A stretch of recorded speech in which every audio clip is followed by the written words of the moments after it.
Marcus Reynolds never imagined that his prized family barn would become the center of a legal nightmare that would turn his peaceful rural life upside down. What started as an unauthorized storage situation by his neighbor would spiral into a shocking lawsuit that threatened everything he had worked for. But looking back now, he should have seen the warning signs from the very beginning.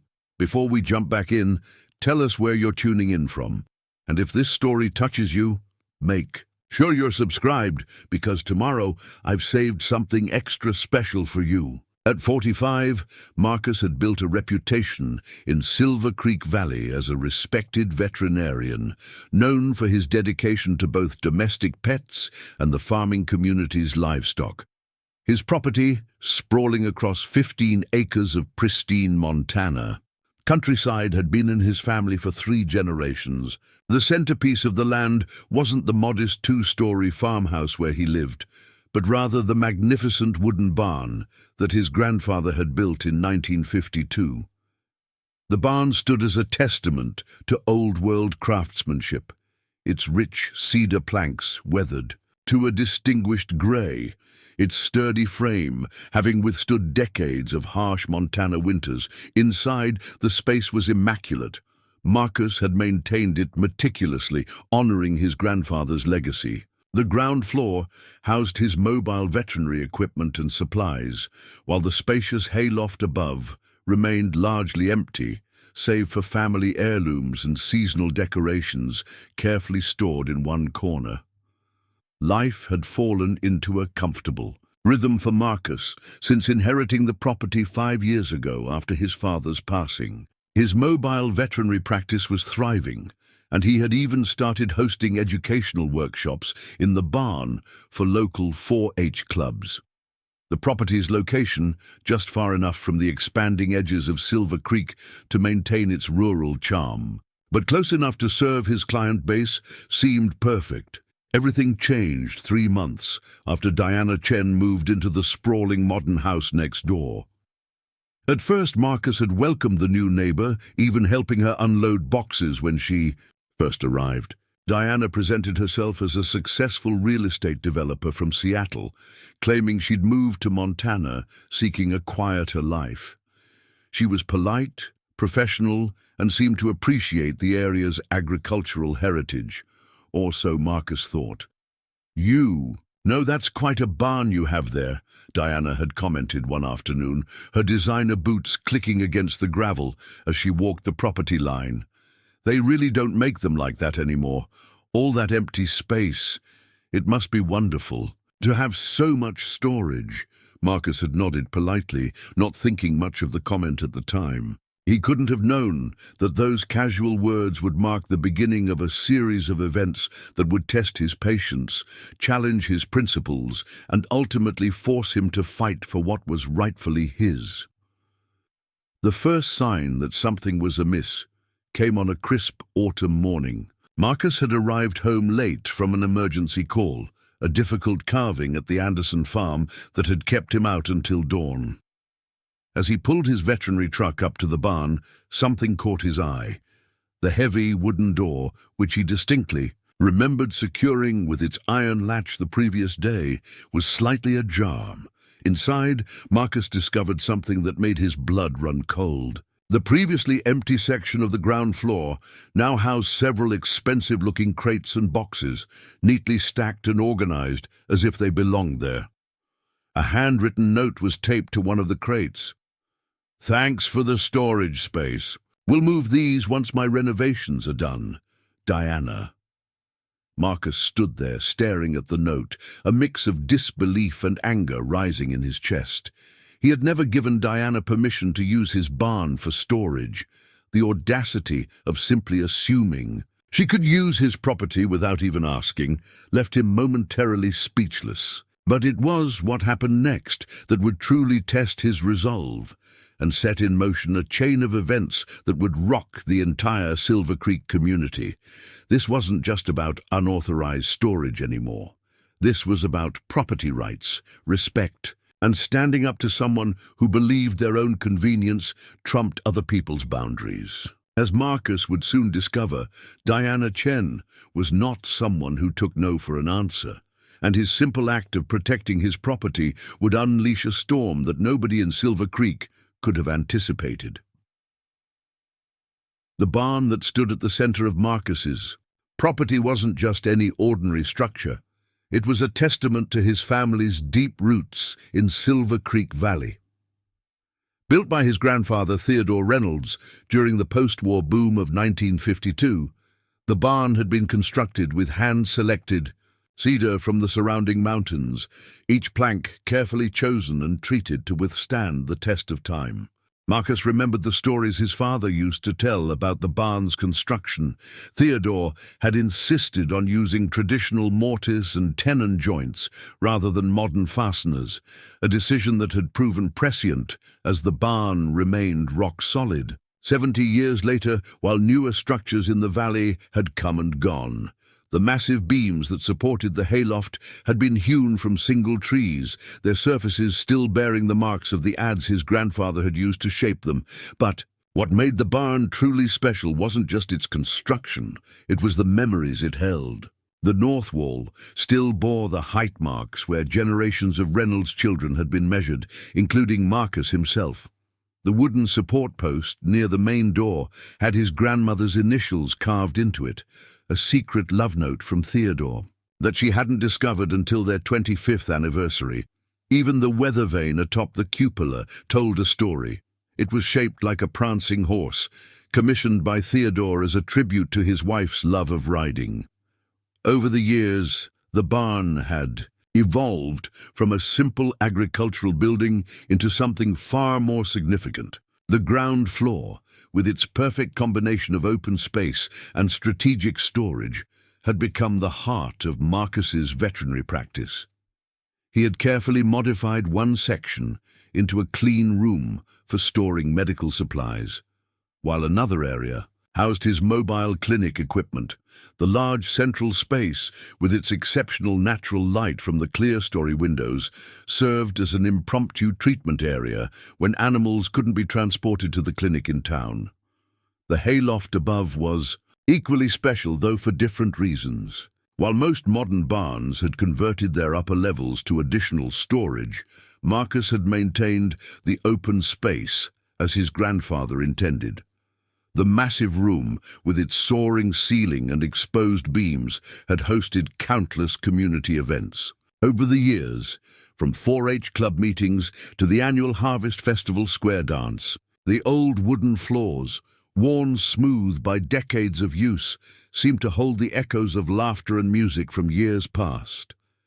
At the far end of the loft, carefully organized and protected, sat the Reynolds family archives, trunks filled with photographs, letters, and documents chronicling their history in Silver Creek Valley. His grandfather's original tools hung on the wall, preserved as a testament to his craftsmanship.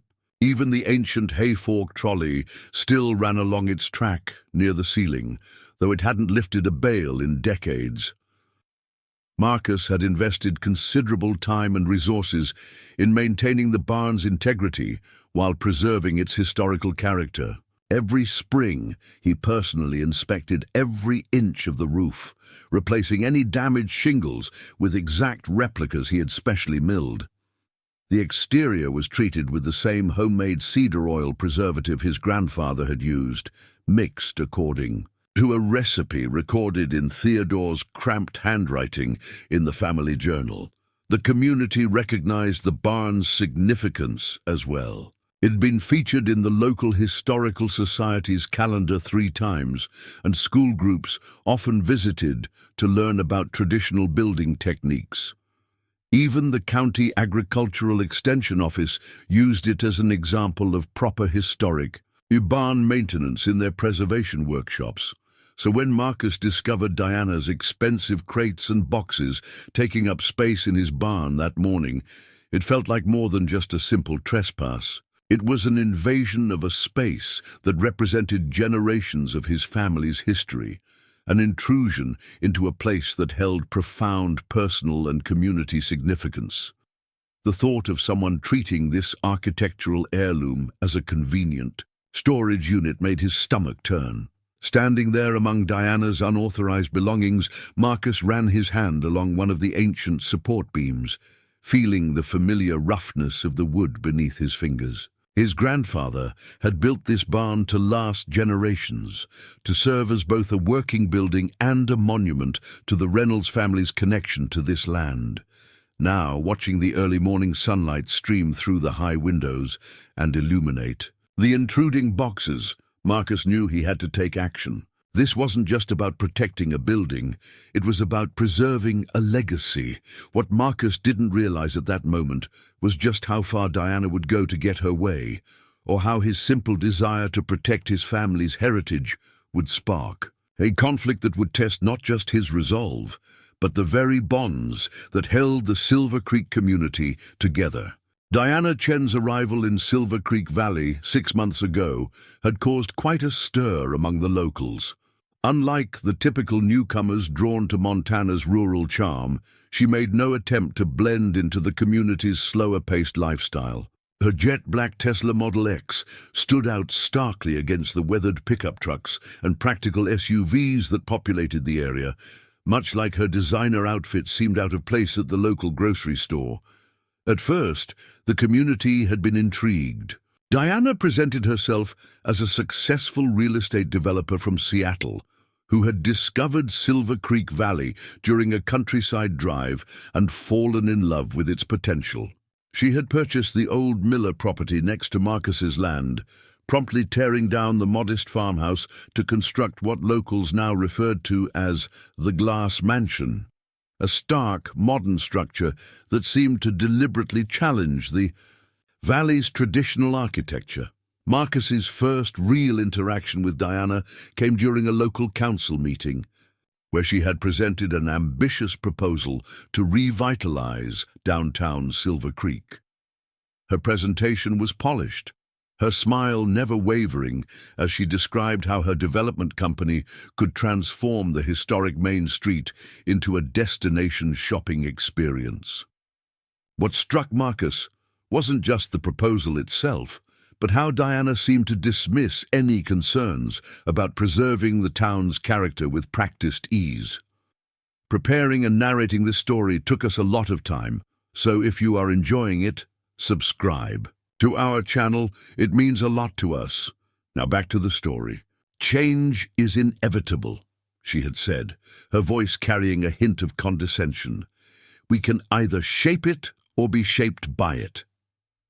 The way she emphasized "we" made it clear she considered herself the one doing the shaping. Over the next few months, Diana's true nature began to emerge through various interactions with the community.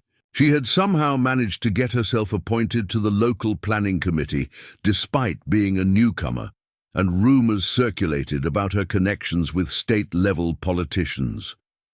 When the elderly Thompsons refused to sell their corner lot downtown, they suddenly found themselves facing multiple code violation notices that no one could quite explain. Marcus observed how Diana operated during these community conflicts. She never directly confronted anyone, always maintaining a facade of professional courtesy while working through proxies and bureaucratic channels. Her favorite phrase seemed to be, "I'm just trying to help the community progress," delivered with a smile that never quite reached her eyes. What made Diana particularly dangerous was her ability to identify and exploit vulnerabilities. She had an uncanny knack for finding pressure points, whether it was a struggling business that needed a loan, a family dispute over inherited property, or a zoning regulation that could be creatively interpreted. She collected information. Like others, collected antiques, carefully cataloging details about her neighbors that might prove useful later. Her networking skills were equally impressive and unsettling. Within months of arriving, she had formed alliances with key figures in local government and business. She hosted elaborate dinner parties at her new home, inviting influential community members and subtly gathering intelligence about potential opportunities. Those who attended spoke of her charm and vision for the valley's future, while those who declined often found themselves facing unexpected obstacles in their dealings with local authorities. Marcus had managed to maintain a cautious distance from Diana's sphere of influence, politely declining her dinner invitations and steering clear of her various community improvement initiatives. But he had noticed her increasing interest in his property, particularly the barn. She would often be seen walking along their shared property line, phone in hand, taking photos and making notes. "Your barn has such potential," she had mentioned. Casually one afternoon, her tone friendly, but her eyes calculating. "Have you ever considered repurposing it? These old agricultural buildings can make charming event venues or boutique markets. I know some investors who might be interested." Marcus had deflected her suggestions, but something about the way she looked at his barn made him uneasy. It was the same look she had given the downtown buildings before presenting her revitalization plan, as if she were mentally redesigning it according to her own vision, regardless of its current owner's wishes. What Marcus didn't realize then was that Diana Chen never accepted rejection gracefully. In her world, every no was simply the opening move in a longer game. Her unauthorized use of his barn for storage wasn't just presumptuous. It was a calculated first step in a larger strategy, one that would soon force Marcus to defend not just his property rights, but his entire way of life against someone who saw local traditions and personal boundaries as mere obstacles to be overcome. The simple act of storing her belongings in his barn without permission wasn't just an inconvenience. It was Diana's way of testing boundaries, gauging reactions, and setting the stage for a conflict that would reveal just how far she was willing to go to get what she wanted, and how much Marcus would have to risk to stop her. The first hints of Diana's true intentions began surfacing, in subtle ways that Marcus initially dismissed. Looking back, he would recognize these moments as the calm before the storm, the quiet positioning before an all-out assault on his property rights. It started with casual conversations that seemed innocent enough at the time. Diana had developed a habit of appearing whenever Marcus was working around the barn, each encounter feeling less coincidental than the last. One crisp morning, as he was unloading supplies from his veterinary truck, she approached wearing what appeared to be hiking gear, though her boots were suspiciously clean for someone who'd been trailing the mountain paths. "You know, Marcus," she began, leaning against the fence with practiced casualness, "I've been doing some research on the history of Silver Creek Valley. Did you know that before the current property lines were drawn, this whole area was actually one large homestead? Fascinating how land gets divided over time, isn't it?" Marcus had nodded politely, but something in her tone made him pause. She wasn't just making conversation, she was laying groundwork for something. He noticed how her eyes kept drifting to the barn's upper level, measuring and calculating. A week later, Diana showed up at his door with an old map she claimed to have found in the county records. "Look at this," she said, spreading the yellow document across his porch railing. "According to these original survey marks, the property lines might not be quite where we think they are. Your barn actually sits very close to what used to be the old shared boundary." Marcus had studied the map carefully, noting how conveniently smudged the boundary lines appeared around his barn's location. "These aren't official survey documents, Diana," he pointed out. "And even if they were, modern GPS surveys have established the current boundaries quite clearly." She had simply smiled, rolling up the map with deliberate slowness. "Oh, I know. I just find historical documents so interesting, don't you? They can sometimes reveal surprising things about property rights." The conversations began to shift from historical curiosity to more direct inquiries about the barn's usage. Diana started asking detailed questions about his veterinary practice, how often he used the upper level, and whether he had ever considered maximizing the space's potential. "It seems like such a waste," she remarked one afternoon, her voice dripping with false concern. "All that beautiful square footage, mostly empty. In today's real estate market, unused space is like throwing money away." Then came the helpful suggestions. Diana began leaving real estate listings in his mailbox. Other properties with more suitable facilities for a veterinary practice. She sent him articles about barn conversions and the sharing economy, all thinly veiled hints about her interest in his property. The situation escalated when Marcus discovered Diana had been talking to other neighbors about his barn. Sarah Johnson, who owned the local coffee shop, pulled him aside one morning during his regular coffee run. "Diana was in here yesterday," Sarah whispered, glancing around to ensure they wouldn't be overheard. "She was telling everyone about her plans to create a community marketplace in an underutilized historic barn. She made it sound like it was already a done deal, Marcus, like you had agreed to it." Marcus felt his coffee turn bitter in his mouth. "I haven't agreed to anything," he said firmly. "The barn is my property, and it's staying exactly as it is." Sarah squeezed his arm sympathetically. "I figured as much. But Marcus, you should know she's been meeting with members of the town council. I overheard her talking about zoning regulations and historical property use restrictions. Whatever she's planning, she's laying the groundwork carefully." That evening, as Marcus was closing up the barn, he noticed fresh tire tracks leading to the side entrance, tracks that hadn't been there when he left for his morning rounds. Investigating closer, he found scuff marks on the doorframe and a business card tucked into the weather stripping. It was from a historical architecture consultant, with Diana's name written on the back along with a note. "Just getting some preliminary measurements. We should talk about the possibilities."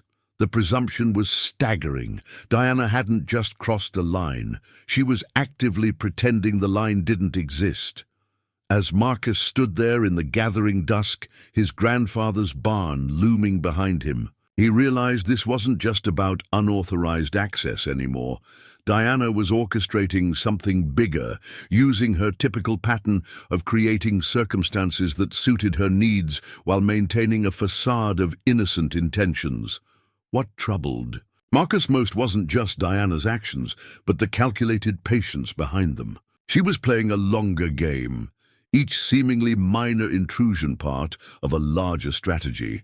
The unauthorized storage that would soon appear in his barn wasn't a spontaneous decision.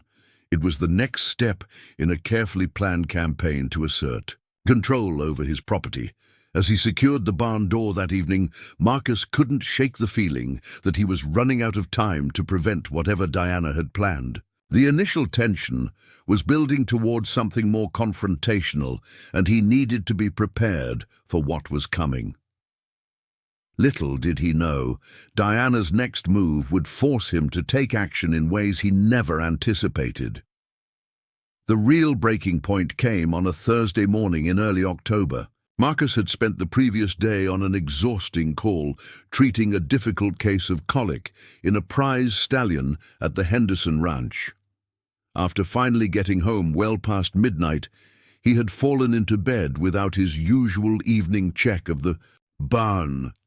Dawn broke crisp and clear, frost silvering the grass as Marcus made his way across his property for his morning inspection. The first thing he noticed was the heavy padlock on the barn door. His padlock had been removed, replaced with a sleek electronic keypad lock he had definitely never installed. His heart rate quickening, Marcus rushed to the side entrance, finding it similarly modified. When he finally managed to force his way in through the rarely used back door, what he found inside stopped him dead in his tracks. The entire ground floor had been transformed overnight. His carefully organized veterinary supplies had been pushed against one wall, some boxes actually stacked on top of his sensitive equipment. In their place stood rows of expensive-looking furniture still wrapped in moving blankets, designer clothing racks filled with garment bags, and dozens of labeled storage containers. "What in God's name?" Marcus muttered, his voice echoing in the suddenly unfamiliar space. As he moved through the maze of Diana's belongings, he discovered a printed notice taped to one of his own cabinets. Temporary storage agreement, duration, 6 to 8 months, contact. Diana Chen note. Electronic lock code will be provided upon acceptance. Of terms, please see attached rental agreement.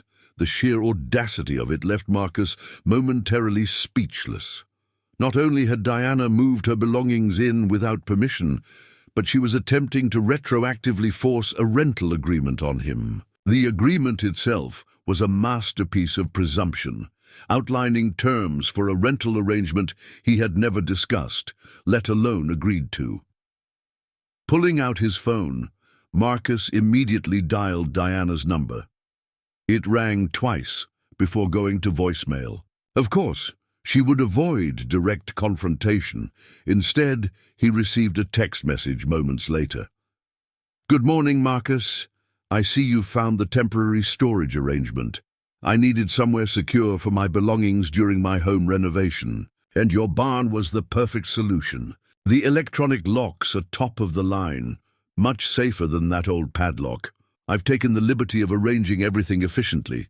The rental agreement is quite reasonable, and I'm happy to discuss terms once you've had time to review." "Them best, Diana." Marcus felt his blood pressure rising as he read the message. The casual tone, the assumption of his cooperation, the complete disregard for his property rights, it was all perfectly calculated to appear reasonable, while being anything but. Moving further into the barn, he discovered more unwelcome changes. Diana had installed several industrial-grade dehumidifiers, running power cords to his electrical outlets. Motion sensor lights had been mounted on the walls, and he could see new security cameras in the corners, all installed without his knowledge or permission. The final straw was discovering that the stairs to the hayloft had been blocked by a stack of expensive-looking crates. A sign reading "Upper Level Access Temporarily Restricted" had been attached to the railing. She had effectively cut off his access to his own family's historical artifacts stored upstairs. Fury building, Marcus began taking photos of everything: the unauthorized locks, the moved equipment, the blocked stairs, every single item Diana had brought in. He had a feeling he would need documentation of this invasion, though he didn't yet realize just how crucial these photos would become. As he documented the scene, Marcus heard the distinctive sound of Diana's Tesla pulling up outside.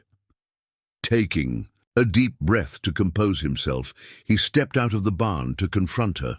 Diana was already walking toward him, dressed immaculately in business attire, her face set in what he now recognized as her dealing with difficult people expression. "Marcus, I'm so glad I caught you," she called out, as if this was just another friendly neighbor interaction.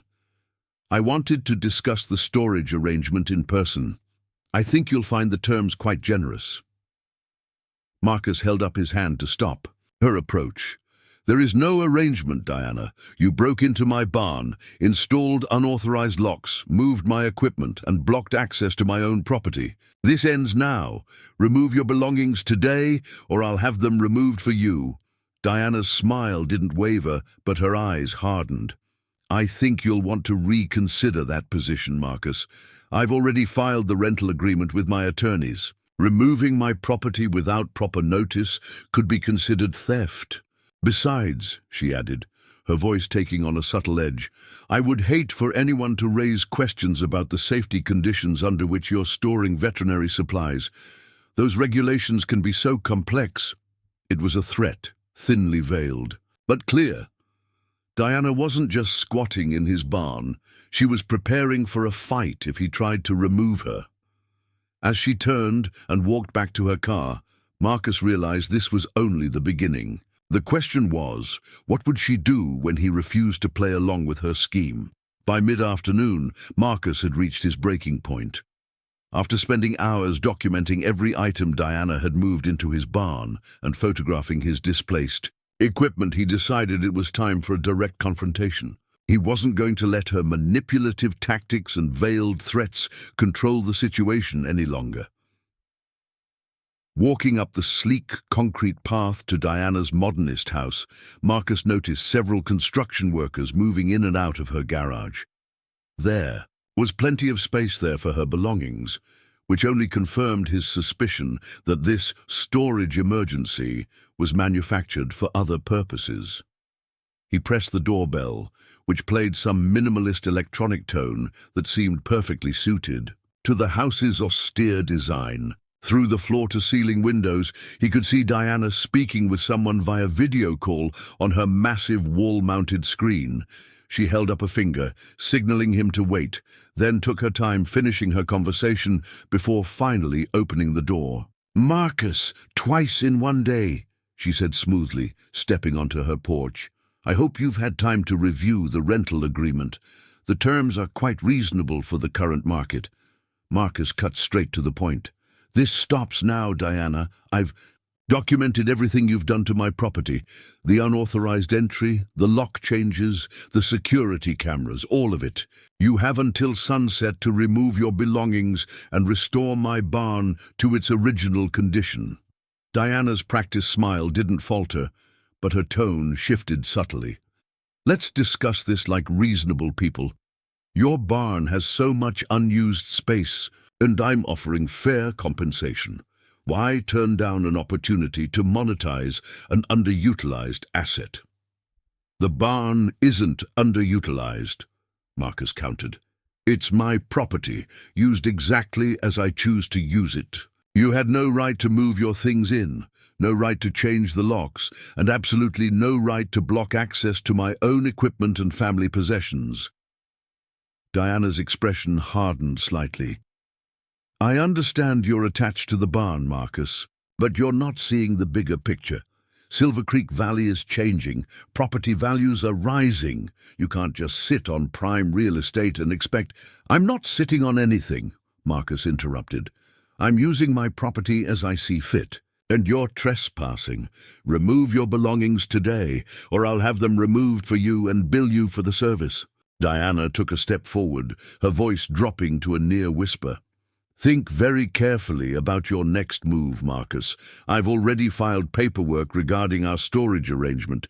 If you touch my belongings without proper legal notice, that's theft. And let's not forget about those veterinary supplies you're storing. Are you absolutely certain you're in compliance with all relevant regulations?" Marcus stood his ground. "Are you threatening me?" "Threatening? Not at all," Diana replied, her smile returning. "I'm simply pointing out that legal disputes can become complicated. They tend to invite scrutiny from all sorts of regulatory bodies. Nobody wants that, do they?" "I've got nothing to hide, Diana. My practice is fully licensed and compliant. Can you say the same about your unauthorized modifications to my property?" For a moment, something like anger flashed across Diana's carefully composed features. "You know, Marcus, I tried to handle this reasonably. I offered fair compensation, professional security upgrades, everything by the book. But if you want to be difficult—" She paused, reaching into her pocket and pulling out her phone. "I've already spoken with my attorneys. They're prepared to file an injunction preventing you from accessing the barn until our dispute is resolved. How long do you think your veterinary practice can operate without access to your supplies?" Marcus felt his fists clench involuntarily. "This isn't Seattle, Diana. Your usual tactics won't work here. The people in this valley know me, know my family. They won't stand for this." "Oh, Marcus," Diana sighed, shaking her head as if disappointed. "You really don't understand how things work, do you? Community sentiment is such a flexible thing. What happens when people learn you're blocking a valuable business investment? When they realize your stubbornness is holding back progress? How long will they support you then?" "Is that what this is about?" Marcus asked, suddenly understanding. "You're trying to force me into some kind of business deal?" Diana's smile widened slightly. "Let's just say, I see potential that you're wasting. The barn would make an excellent event venue, or perhaps a boutique marketplace. I have investors ready to move on the project. Why fight progress when you could profit from it? The barn is not for sale, not for rent, and not available for your projects, Marcus stated firmly. Remove your belongings today, or I'll take legal action. You do that, Diana replied, her tone almost pitying. But remember, I warned you, to be reasonable. She turned and went back inside, the door closing with a soft but definitive click. As Marcus walked back to his property, he could feel Diana watching him through her windows. The conversation had confirmed his worst fears. This wasn't just about storage. Diana had larger plans for his barn, and she was using this situation to try to force his hand. The question now was, how far would she go to get what she wanted, and what would he have to do to stop her? After the confrontation with Diana, Marcus knew he needed professional help. The next morning, he made the 40-minute drive to Hamilton, the nearest city with a sizable legal community. His first stop was the law office of Grace Martinez, a friend of his father's who had handled the Reynolds family's legal matters for over 2 decades. Grace's office was a stark contrast to Diana's modernist aesthetic: warm wooden paneling, well-worn leather chairs, and walls lined with actual law books rather than artistic photographs. The attorney herself matched her surroundings, her silver-streaked hair and wire-rimmed glasses, giving her an air of experienced wisdom. "Let me get this straight," Grace said, peering at Marcus over her reading glasses as she reviewed the photos. On his phone, she moved her belongings in overnight, changed your locks, installed security cameras, and then tried to retroactively force a rental agreement on you. Marcus nodded, then pulled out the rental agreement Diana had left in his barn. "She's also threatening to file an injunction to prevent me from accessing my own property, claims she's already got attorneys working on it." Grace studied the document, her frown deepening as she read. "This is unusually sophisticated for a simple storage dispute. The language here is carefully crafted to establish prior agreement and ongoing business relationship. She's building a paper trail." "Marcus, that's what worries me," Marcus replied. "This isn't just about storage." During our confrontation, she mentioned investors and plans for turning the barn into some kind of commercial venue. "I think this whole storage situation is just a way to get her foot in the door." Grace set down the document and removed her glasses. "Tell me about her background. What do you know about her business dealings?" Marcus shared everything he knew about Diana's activities since arriving in Silver Creek Valley: the downtown revitalization plans, her rapid integration into local politics, the mysterious code violations that seemed to target property owners who opposed her projects. "Classic aggressive development tactics," Grace muttered, making notes. "She's probably used to dealing with urban property owners who can be pressured or bought out. But she's made a serious mistake here. This isn't just unauthorized storage, it's criminal trespassing and conversion of property." "So we can stop her?" Marcus asked hopefully. Grace held up a cautioning hand. "We can fight her, but it won't be simple. People like Diana Chen don't start battles they haven't prepared to win. These photos show professional-grade security equipment and high-end storage solutions. This was planned, not improvised."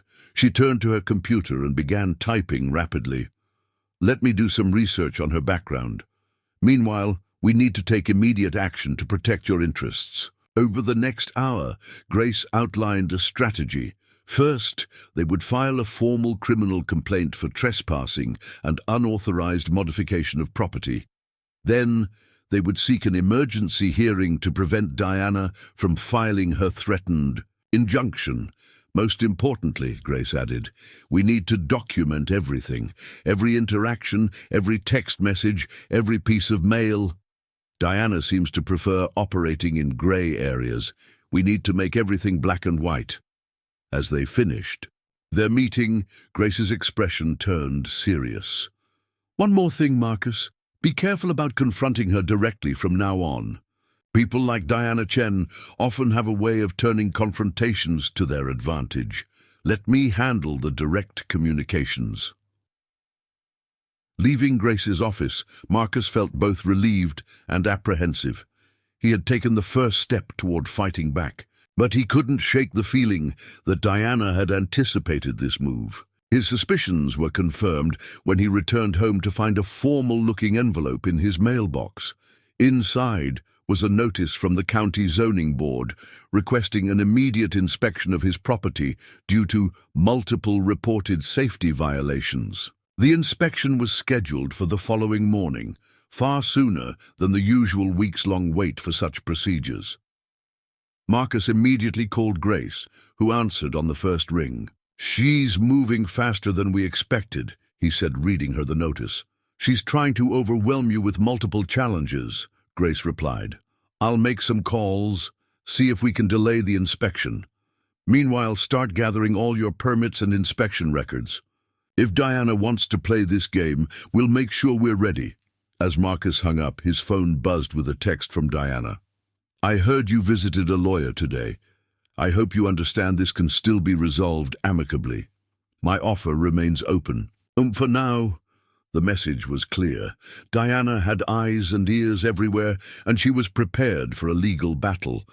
But as Marcus looked at his barn, illuminated by the setting sun, he knew he couldn't back down. His grandfather had built that barn to last generations, and Marcus was determined to ensure it remained in Reynolds' family hands, no matter what Diana threw at him next. The zoning board inspection arrived precisely at 9 a.m. the next morning, but with an unexpected twist. Instead of a single inspector, 3 vehicles pulled up to Marcus's property. Out stepped not only the county inspector, but also a fire marshal and what appeared to be a state agricultural compliance officer. Leading them was a tall man in an expensive suit who introduced himself as James Whitman, Diana's attorney.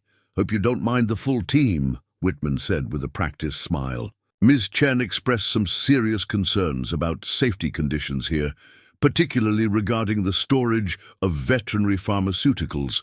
"We're just being thorough." Marcus watched as the inspection team spread out across his property, their attention focused almost exclusively on the barn.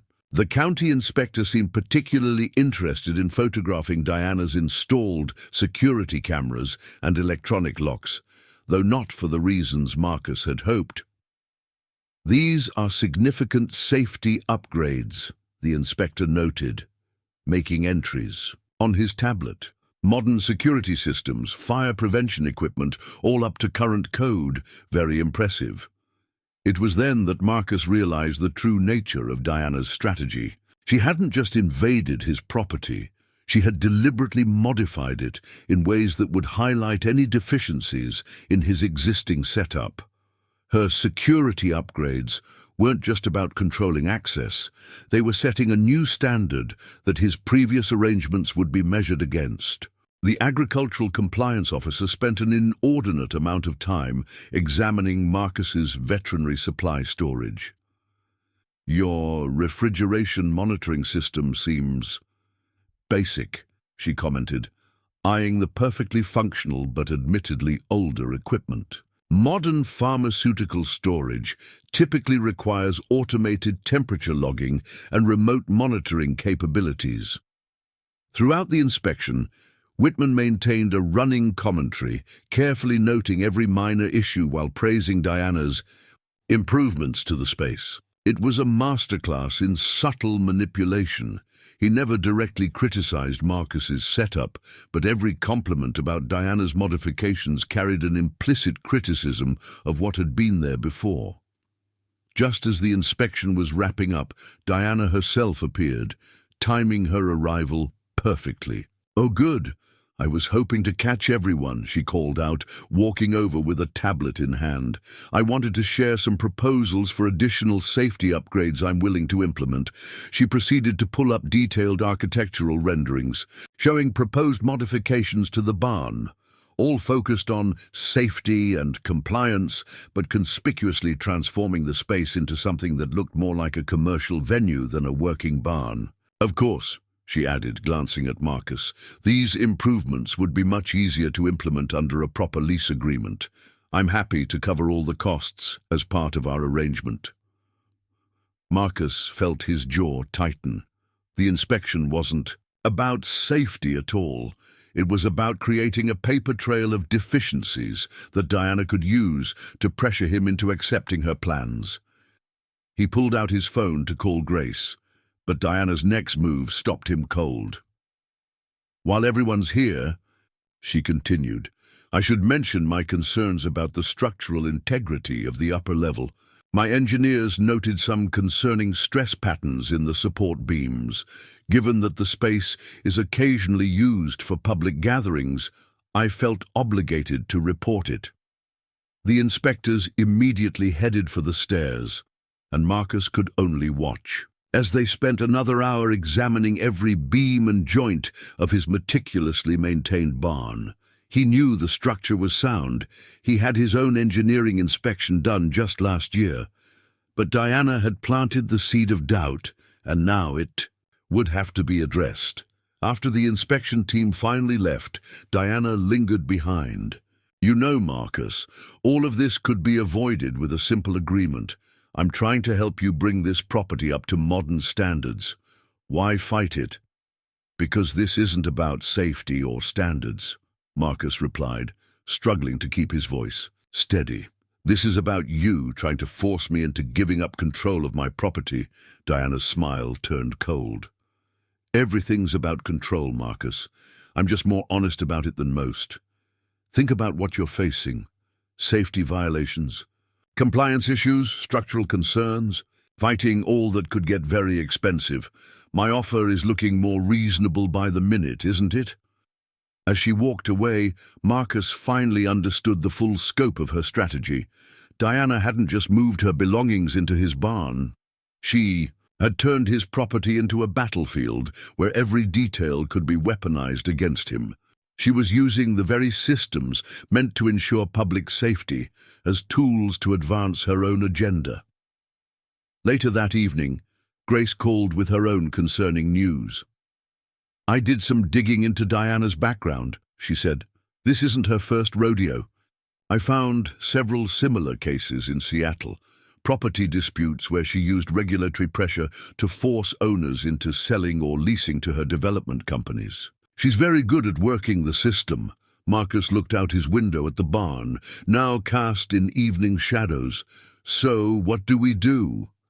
"We fight fire with fire," Grace replied firmly. "If she wants to play the compliance game, we'll show her what real compliance looks like." But Marcus, this is going to get worse before it gets better. He knew she was right. Diana had revealed her strategy, and it was more sophisticated than he had imagined. The question now was whether he could withstand the pressure she was about to bring to bear. The following week brought an escalating series of challenges that tested Marcus's resolve. On Monday morning, he arrived at the barn to find official notices plastered across both entrances. "Safety inspection pending, limited. Access permitted." The notices bore the county seal, but had been posted without any official notification to him as the property owner. More concerning was what he found inside. Diana had not only refused to remove her belongings, but had actually moved in more items. The ground floor was now a maze of expensive furniture and storage containers, making it increasingly difficult for Marcus to access his veterinary supplies. Someone had also installed additional security cameras, their red recording lights blinking accusingly at him as he moved through what felt less and less like his own property.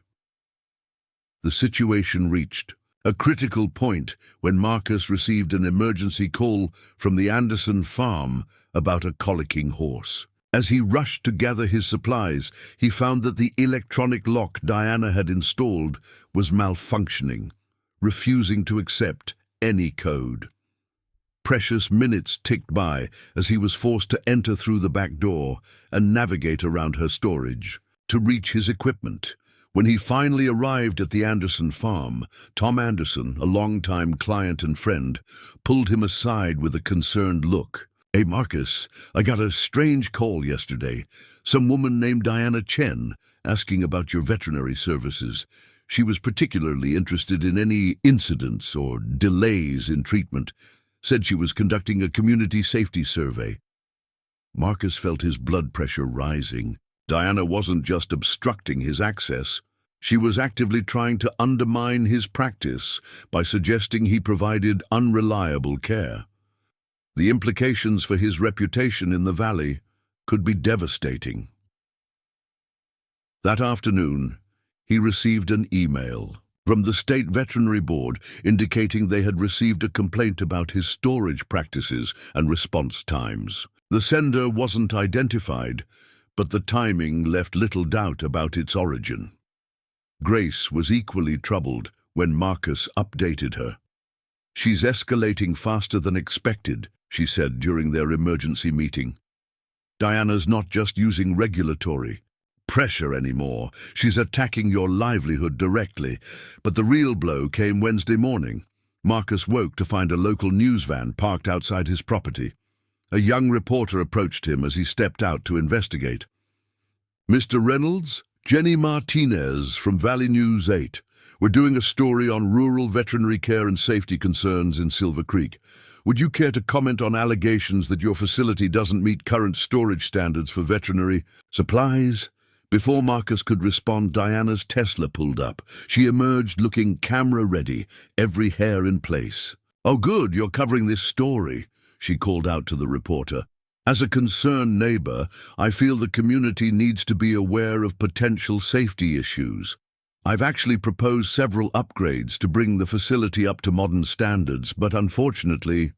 She glanced meaningfully at Marcus. The reporter's camera swung between them, capturing the tension.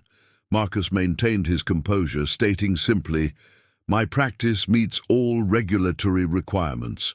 Any concerns about safety are being manufactured as part of an ongoing property dispute, but the damage was done. By evening, the story was running on local news. Safety concerns raise questions about rural veterinary care. The report carefully avoided direct accusations, but raised just enough doubts to be concerning, featuring Diana prominently as a community advocate worried about outdated facilities. The next day, Marcus received multiple calls from worried clients asking about the news story. Each call felt like a twist of the knife, forcing him to defend his practice against vague but damaging insinuations. Grace advised him to maintain a professional demeanor and avoid public confrontations, but the strain was showing. The constant pressure, the subtle undermining of his reputation, the daily obstacles in accessing his own property. It was all taking a toll. Friday brought the coup de grace. A thick envelope arrived from Diana's lawyers, containing a formal complaint alleging unsafe storage practices, unauthorized veterinary supply handling, and reckless endangerment of public safety. The document requested an emergency injunction to prevent Marcus from accessing the barn until all safety concerns were addressed. "She's trying to force a crisis," Grace explained after reviewing the complaint. "If she can get an injunction, even temporarily, it could cripple your practice. Without access to your supplies and equipment," Marcus finished the thought, "I'd have to either shut down or agree to her terms." He looked out his window at the barn, where Diana's security lights had just clicked on as dusk approached. "She's not just trying to take my property anymore. She's trying to destroy everything I've built." Grace placed a reassuring hand on his shoulder. "Then we'll have to fight back just as hard. But Marcus, you need to understand, this is going to get ugly. Diana's shown she's willing to attack your reputation, your livelihood, everything. Are you ready for that?" Marcus thought about his grandfather, who had built the barn with his own hands, about his father, who had taught him the value of standing up for what's right, about all the families in Silver Creek Valley who relied on his veterinary services. "I'm ready," he said firmly. "Whatever it takes." Little did he know, Diana's campaign was about to enter an even more aggressive phase, one that would test not just his resolve, but the very foundations of the community he served. Marcus knew that to fight Diana effectively, he needed more than just righteous anger. He needed hard evidence. Grace had emphasized the importance of documenting everything, so he developed a systematic approach to gathering proof of Diana's escalating interference with his property and business. His first step was installing his own surveillance system separate from Diana's cameras. Working with a local security expert, Tom Wilson, he set up wildlife cameras disguised as birdhouses at strategic points around the barn. Unlike Diana's obvious security cameras, these would record any unauthorized activities without drawing. "Attention! These are motion-activated and time-stamped," Tom explained as they finished the installation. "They'll give you a clear record of who comes and goes, and more importantly, when they do it. The infrared capability means they'll work at night too." The cameras proved their worth almost immediately. That very night, they captured footage of two men in dark clothing entering the barn using electronic key cards. The timestamp showed 2:17 a.m., well outside any reasonable hours for storage access. Marcus also began keeping a detailed logbook of every incident, no matter how small. Each entry included the date, time, and specific details of what he observed. October 15th, 7:30 a.m., found new lock installed on east door. October 15th, 9:45 a.m. Diana's contractors moved additional storage items in without notice. October 15th, 2:15 p.m. Electronic lock malfunctioned during emergency call. October 15th, 4:30 p.m. Discovered unauthorized temperature monitoring system installed near veterinary storage. The logbook quickly filled with similar entries, creating a clear pattern of interference and escalation. But Marcus didn't stop there. He began photographing every new item Diana moved in, every modification to his property, and every official-looking notice posted on his barn. Each photo was carefully dated and logged with GPS coordinates. Working with Grace's guidance, he also started gathering evidence of Diana's attempts to undermine his veterinary practice. He recorded phone conversations with clients who reported receiving concerned calls about his services. Sarah from the coffee shop helped by documenting instances of Diana discussing his practice with other community members. "She was in here yesterday," Sarah reported, handing Marcus a written statement, telling everyone how worried she was about outdated rural veterinary practices. "I wrote down everything she said word for word. The most damning evidence came from an unexpected source. One of Diana's contractors, feeling guilty about the situation, secretly shared copies of the original planning documents for the barn's renovation. The plans, dated months before Diana had even approached Marcus about storage, showed detailed drawings for converting the barn into an upscale event venue. She had this planned from the beginning," Marcus realized, studying the drawings. The storage was just an excuse to get her foot in the door. Grace was particularly interested in these documents. "This proves premeditation," she explained. "She didn't just opportunistically take advantage of a situation, she created it deliberately." Marcus also began documenting the financial impact of Diana's interference. He kept detailed records of every emergency call delayed by blocked access, every client who expressed concerns about the news story, every hour spent dealing with her manufactured safety inspections instead of treating animals.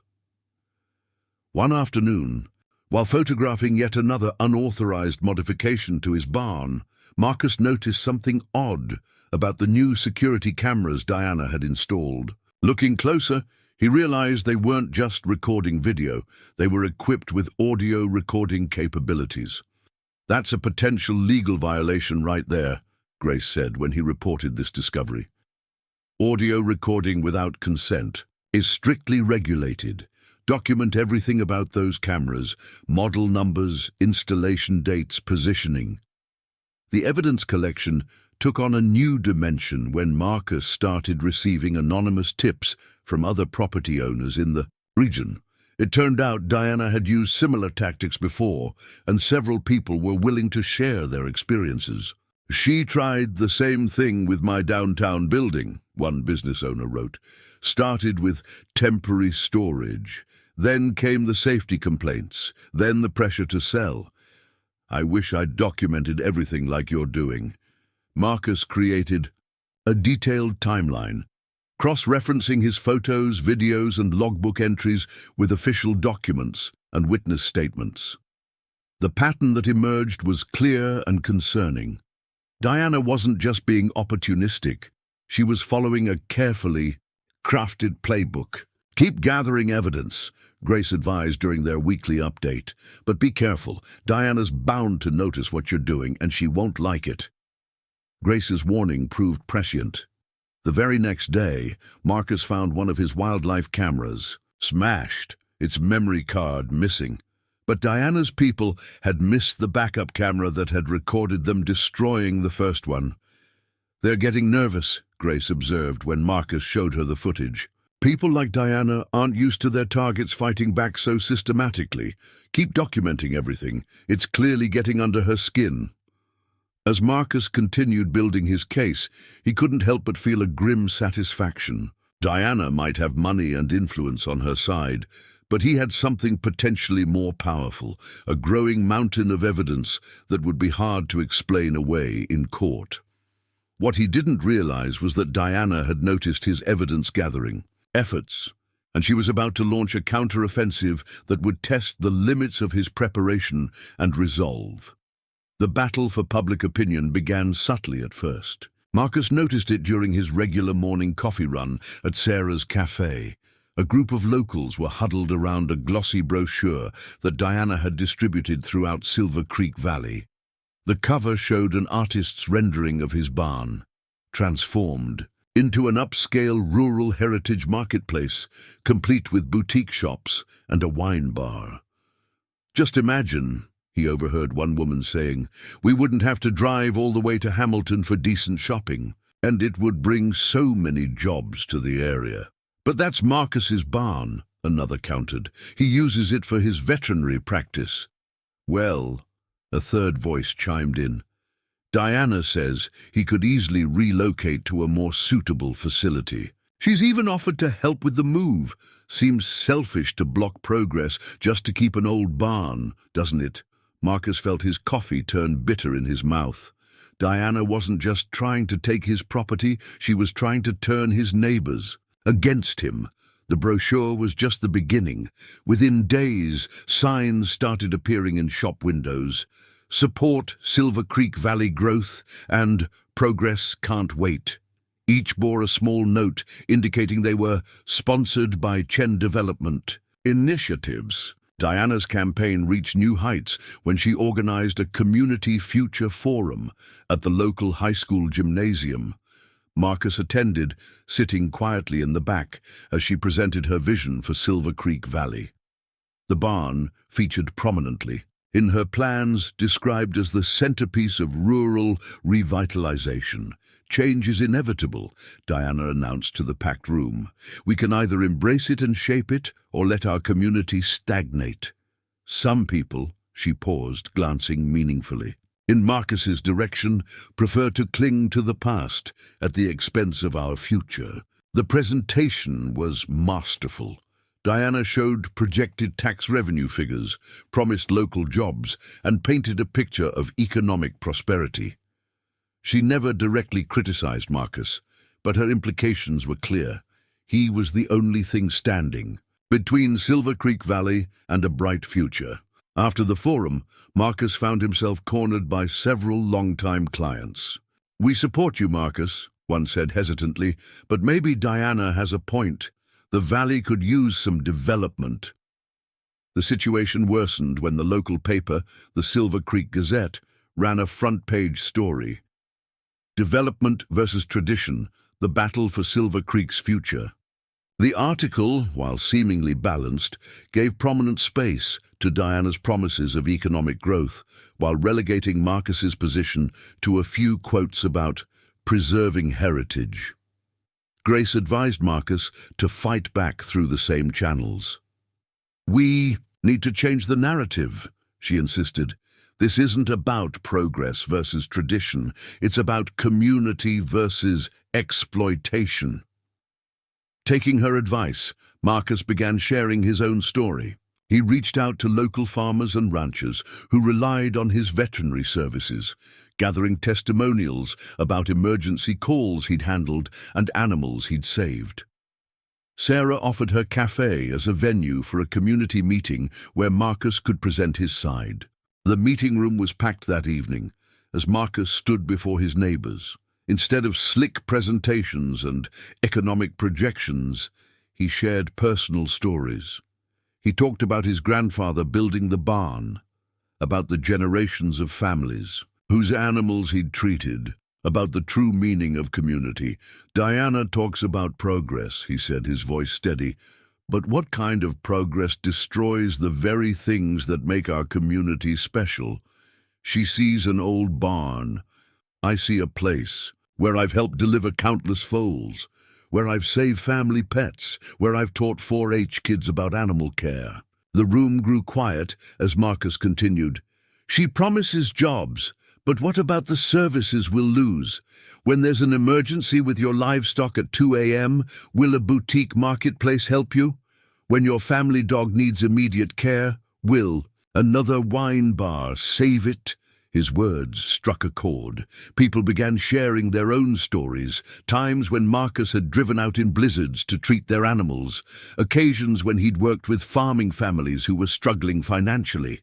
Diana attempted to counter by organizing a Young Professionals for Progress group, complete with social media campaigns and hashtags. But her slick marketing began to feel hollow compared to the genuine community connections Marcus had built over years of service.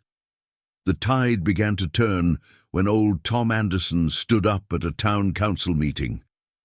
"I've known Marcus Reynolds and his family for 40 years, he declared. "When my prize bull was dying and I couldn't afford treatment, Marcus worked through the night to save him and let me pay in installments. That's the kind of neighbor we're talking about losing. All for what? So some developer from Seattle can build another shopping center." Diana's response was swift and aggressive. She began circulating fact sheets about the economic impact of outdated agricultural practices and the hidden costs of resisting development. But her clinical approach to community value began to backfire as more locals spoke up in support of Marcus. The battle for public opinion wasn't over. Diana still had supporters, particularly among newer residents, attracted by her promises of modernization. But Marcus had shown that authentic community connections could stand up to even the most sophisticated marketing campaign. What he didn't realize was that Diana, seeing her public opinion strategy faltering, was about to escalate the conflict in ways that would test not just his reputation, but his very ability to continue operating in Silver Creek Valley. The first physical escalation came without warning. Marcus arrived at the barn one morning to find 3 large moving trucks blocking all access points. Workers were systematically unloading more storage containers, creating an impenetrable maze around his veterinary supplies. "Sorry, boss's orders," the lead mover said when Marcus confronted him. "We've got specific instructions about where everything goes." The man produced a document showing Diana's signature and an official-looking permit for temporary storage expansion. The strategic placement of the new items wasn't random. Every container seemed positioned to make accessing his veterinary supplies as difficult as possible. What had once been a well-organized workspace was now a labyrinth of expensive furniture and mysterious crates. That afternoon, Marcus received an emergency call from the Peterson farm. One of their horses had been injured in a fence accident and needed immediate attention. What should have been a quick equipment grab turned into a 15-minute ordeal of climbing over and squeezing between Diana's storage items. When he finally reached the farm, Julie Peterson was waiting anxiously. "What took so long?" she asked, worry evident in her voice. "The bleeding's gotten worse." Marcus managed to treat the horse successfully, but the delay had been dangerous and unnecessary. When he returned to the barn, he found even more items had been moved in, further restricting his access. The situation escalated the following day when Marcus discovered someone had tampered with his refrigeration unit, where he kept temperature-sensitive medications. The unit's temperature display had been reset to a higher setting, and several vials of expensive medication had been compromised. Grace was particularly concerned about this development. "This isn't just interference anymore," she warned. "Tampering with medical supplies crosses a serious legal line." But Diana had covered her tracks carefully. Security footage showed a power surge at exactly the time the temperature changes occurred, making it difficult to prove deliberate tampering.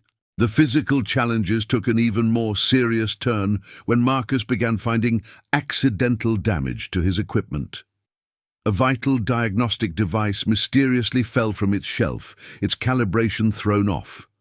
The handle of his portable X-ray machine was broken, though it had been securely stored. Each incident was designed to look like an accident caused by overcrowding due to the storage situation.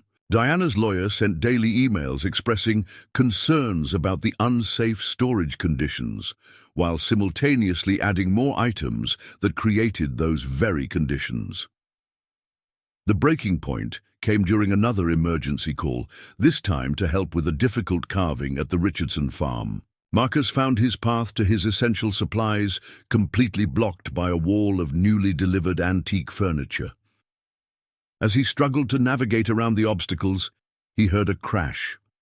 One of Diana's expensive-looking vases had fallen, shattering on the concrete floor. Within hours, he received a legal notice demanding compensation for the negligently destroyed item valued at several $1,000s.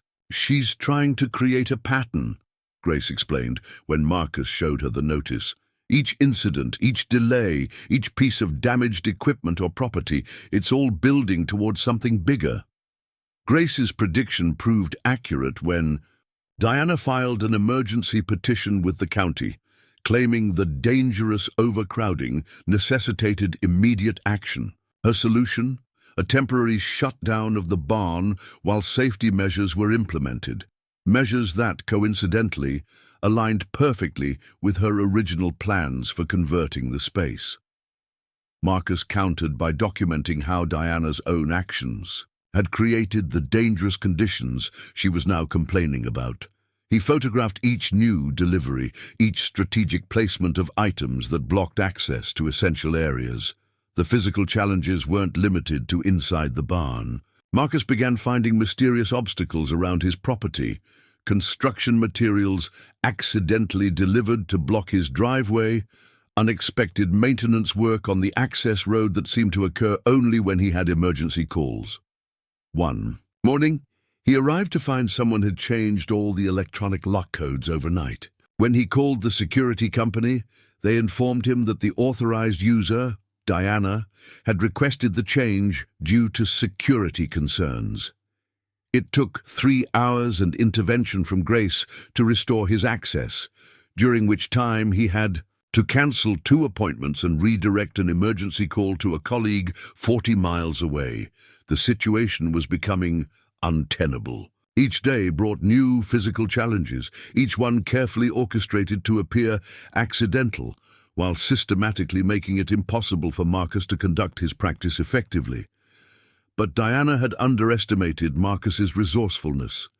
He began adapting, creating alternative storage solutions for his most essential supplies in a mobile unit parked on his property. He developed backup plans for emergency access and established relationships with neighboring vets to ensure continuous care for his patients. What Diana didn't realize was that her escalating physical interference wasn't weakening Marcus's resolve. It was strengthening his determination to fight back. Each new obstacle only proved how far she would go to get her way and provided more evidence of her deliberate campaign against him. As Marcus documented each incident, each new barrier, each accidental damage, he was building a case that would prove crucial in the battles to come. But the physical challenges were about to take an even more dangerous turn, one that would force Marcus to decide just how far he was willing to go to protect what was his. The true complexity of Diana's strategy became apparent when Marcus began receiving a barrage of official notices, each from a different regulatory body. The bureaucratic assault was precisely coordinated, forcing him to navigate a maze of overlapping jurisdictions and conflicting requirements. The first notice came from the county building department, citing potential code violations in the barn's electrical system. The inspector who arrived was new to the department and seemed unusually focused on finding problems with the original wiring that had passed inspection just 6 months earlier. These regulations were recently updated, the inspector explained, marking another item on his checklist. Your grandfather's work was excellent for its time, but modern standards require significant upgrades. Before Marcus could even begin addressing these concerns, a state veterinary board representative appeared, demanding to review his storage protocols. The timing was suspicious. The board typically conducted inspections on a biannual basis, and his last review had been just 3 months ago. We received an anonymous complaint, the representative explained, though her eyes lingered on Diana's storage containers rather than Marcus's meticulously organized medical supplies. We're required to investigate all potential compliance issues. Grace helped Marcus understand the pattern. Diana's not just using the system, she's overwhelming it, she explained during an emergency meeting. Each complaint triggers its own investigation. Each investigation requires your immediate attention, and meanwhile, she's free to continue her activities without scrutiny. The situation became more complicated when the local fire marshal's office joined the fray. They raised concerns about emergency access being blocked by storage items, the very items Diana had moved in. The proposed solution, a complete redesign of the barn's interior layout, coincidentally matching Diana's renovation plans. Marcus spent countless hours responding to each regulatory body, providing documentation, scheduling inspections, and filing appeals. Each response seemed to trigger 2 more inquiries, creating an endless cycle of bureaucratic requirements. Look at these timestamps, Grace pointed out, reviewing the notices. The veterinary board's demand arrived exactly 1 hour after you filed your response to the building department. Diana's coordinating these inspections using different agencies to create constant pressure. The pressure intensified when Diana's lawyer filed a complaint with the State Environmental Protection Office, claiming improper disposal of veterinary waste. The accusation was baseless. Marcus had maintained impeccable disposal records for years, but the investigation itself created another layer of bureaucratic entanglement. Marcus found himself spending more time dealing with paperwork than treating animals. Each morning brought new certified letters, each demanding immediate attention and response. The requirements often contradicted each other, one department demanding ventilation improvements while another cited concerns about structural modifications. She's trying to drown you in red tape, Grace observed. Each response costs time and money, and meanwhile, her storage situation becomes more entrenched. The strategy became even clearer when Diana began offering solutions to each regulatory challenge. Her lawyer sent detailed proposals showing how her renovation plans would address every cited violation. Each proposal came with the same condition. Marcus would need to enter into a long-term lease agreement, effectively surrendering control of his property. Marcus fought back methodically. He hired certified inspectors to conduct independent assessments, documenting how Diana's storage activities were creating the very safety hazards she was complaining about. He filed formal complaints about the suspicious timing of inspections and the apparent coordination between regulatory bodies. The turning point came when Marcus discovered an ally within the system itself. Janet Cooper, a veteran clerk at the County Records Office, noticed the unusual pattern of complaints and began helping him track the paper trail. "Look at this," Janet showed him one afternoon, pulling up multiple filing records. Every complaint against you was submitted through the same IP address, even though they supposedly came from different sources. Someone's not being as careful as they think. Armed with this information, Grace helped Marcus file a formal complaint about the abuse of regulatory systems. The evidence was clear. Someone was coordinating a campaign of harassment using multiple government agencies as unwitting tools. The complaint gained traction when other business owners came forward with similar stories. Diana's pattern of using regulatory pressure to force property sales was exposed, though she had never been quite so aggressive before. But even as Marcus began making headway with his counter-offensive, Diana launched a new strategy. She filed an emergency petition, claiming that the ongoing regulatory investigations constituted a clear and present danger, requiring immediate court intervention. She's trying to use the very chaos she created as justification for seizing control, Grace explained, reviewing the petition. It's clever. She manufactured a crisis, and now she's presenting herself as the solution. Marcus realized he was fighting a war on multiple fronts. Each regulatory battle required constant attention, yet he couldn't afford to let his veterinary practice suffer. The system that was meant to protect public safety had become a weapon in Diana's arsenal, and navigating it required all his resources and determination. As he filed another response to another regulatory demand, Marcus couldn't help but wonder how much longer he could sustain this fight. But giving up wasn't an option, not when surrender meant letting Diana win by abusing the very systems meant to protect the community. The environmental phase of Diana's campaign began with what appeared to be an innocent accident. Marcus arrived at the barn one morning to find a puddle of mysterious liquid seeping from under one of her storage containers. The liquid had a strong chemical smell, and several of his stored medical supplies were potentially contaminated. "We should get this tested," Grace advised when Marcus sent her photos. "Document everything: location, time discovered, any identifying marks on the containers." Before Marcus could even arrange for testing, Diana's lawyer appeared, accompanied by an environmental consultant.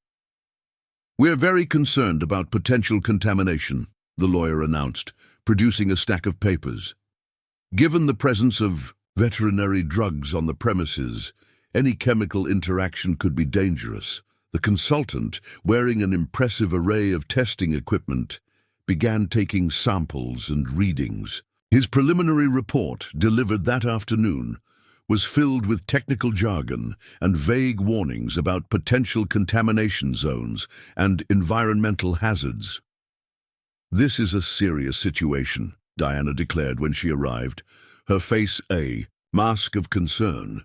"We may need to conduct a full environmental assessment. Of course, that would require temporarily relocating all stored items, including your veterinary supplies." Marcus recognized the strategy. The mysterious leak had appeared just as he was making progress with the regulatory battles. Now, Diana was trying to create an environmental crisis that would force him to vacate the barn.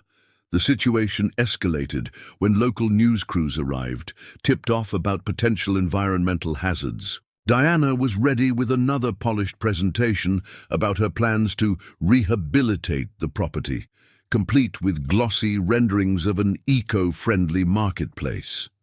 Marcus fought back methodically. He hired his own environmental consultant, Dr. Sarah Martinez, who specialized in agricultural and veterinary facilities. Her investigation revealed something interesting.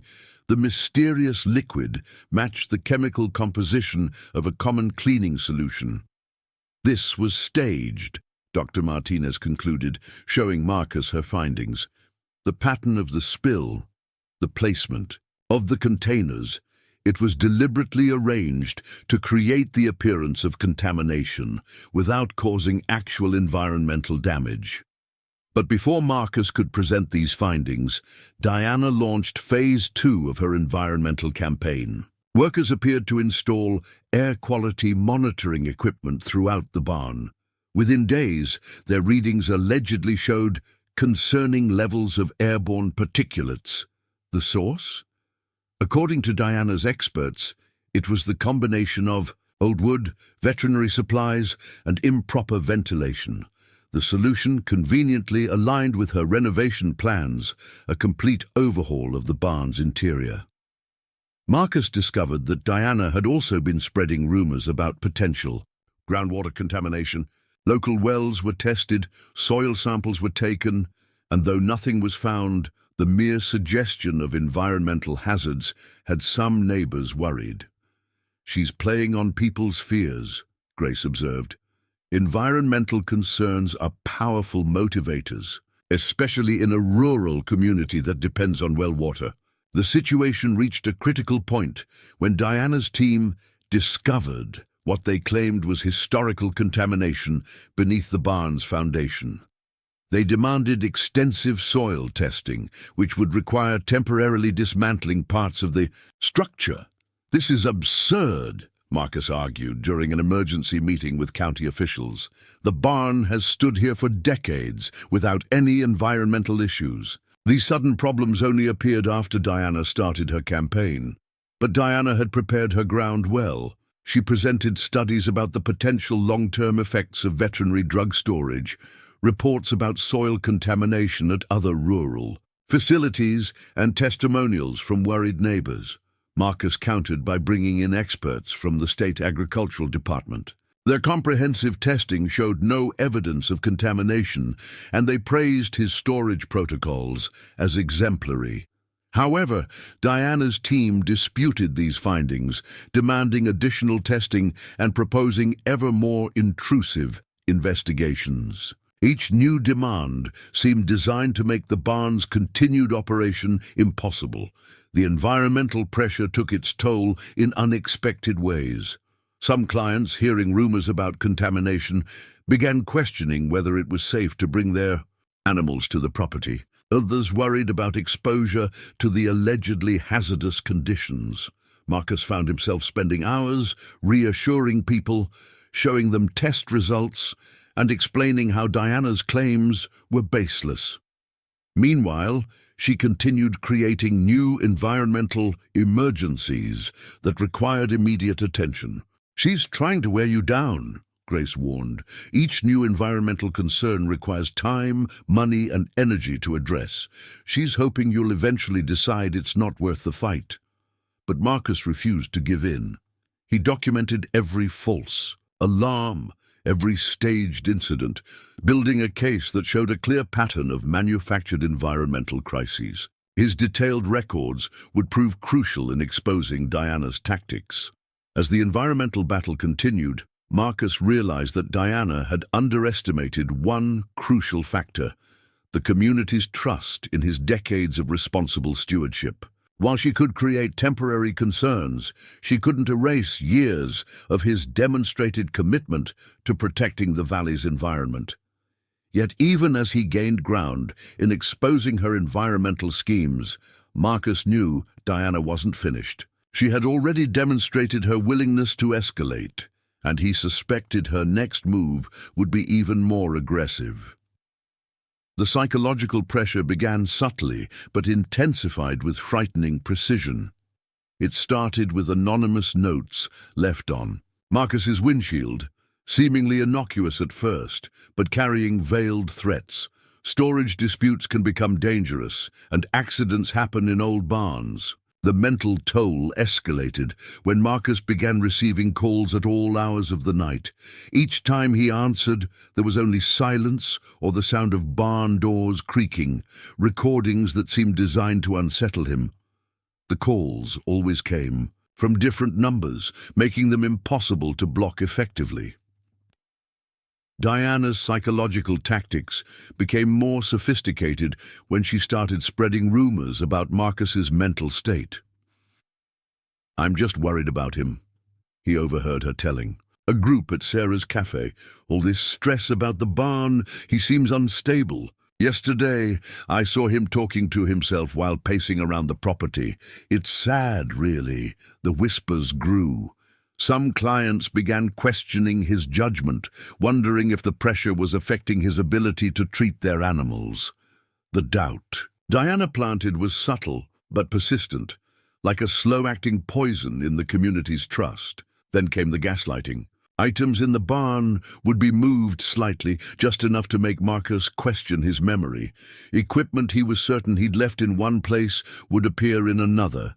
The security cameras would mysteriously lose power for brief periods, only to resume working with no explanation. "She's trying to make you doubt yourself," Grace warned during one of their meetings. "Document everything, take photos, keep timestamps. Don't let her make you question your own reality." The pressure intensified when Diana's team began conducting loud inspections at night, their powerful flashlights sweeping across his bedroom windows, making sleep impossible. When he complained, they produced permits for emergency safety assessments that conveniently required nighttime access. Marcus started finding personal items disturbed in his house. Nothing stolen, just moved slightly. A family photo turned backward, his father's old veterinary books rearranged on the shelf, his coffee mug in a different cabinet. Each incident was minor enough to seem coincidental, but the pattern was clear. The psychological warfare reached a new level when Diana began targeting Marcus's professional confidence. During a town council meeting, she presented a detailed analysis of emergency response times in the valley, subtly highlighting delays that coincided with his blocked access to the barn. "We're not blaming anyone," she said smoothly. "But when minutes count in animal emergencies, we have to consider whether personal attachment to outdated facilities is putting lives at risk." The statement hit Marcus hard. Despite knowing Diana had created the access problems, the suggestion that his dedication to the barn might be harming his patients struck at his core values. The community began to notice changes in Marcus. The constant stress, sleep deprivation, and psychological pressure took their toll. His normally steady hands would sometimes shake slightly during procedures. Dark circles appeared under his eyes. Diana seized on these signs of strain. "I hate to say it," she told anyone who would listen, "but maybe this situation is becoming too much for him. For everyone's sake, we might need to intervene." The psychological assault extended to Marcus's support network. His friends received anonymous emails suggesting he was unstable and potentially dangerous.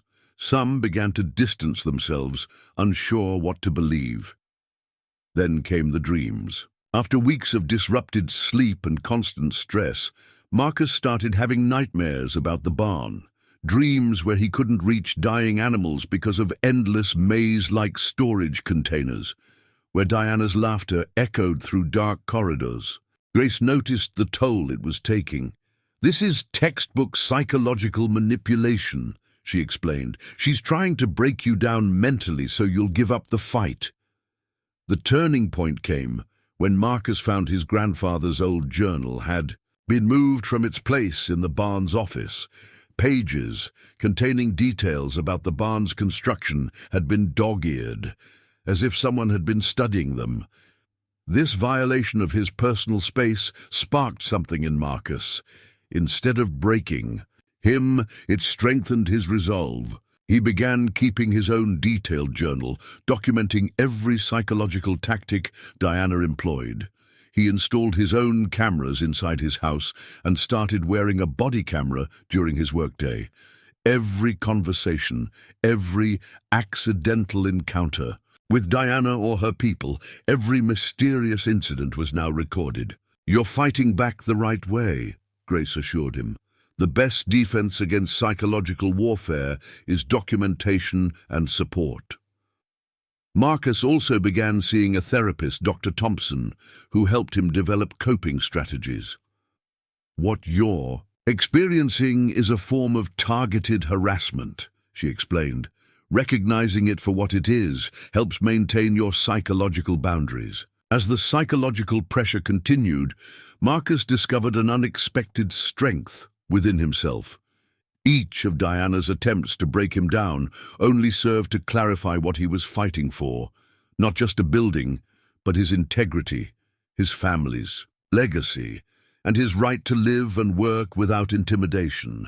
Yet even as he found ways to cope with the psychological warfare, Marcus knew Diana wasn't finished. Her next move would push the conflict into even more dangerous territory, testing not just his mental resilience, but his physical safety as well. The confrontation that changed everything happened on a stormy October evening. Marcus had just returned from an emergency call at the Miller farm when he noticed unusual activity around the barn. Despite the late hour and deteriorating weather, there were several vehicles parked outside, including Diana's Tesla and two unmarked vans. Through the rain-streaked windows, he could see moving lights inside the barn. His security system hadn't alerted him to any entries, which meant someone had disabled it. Again. This time, something felt different.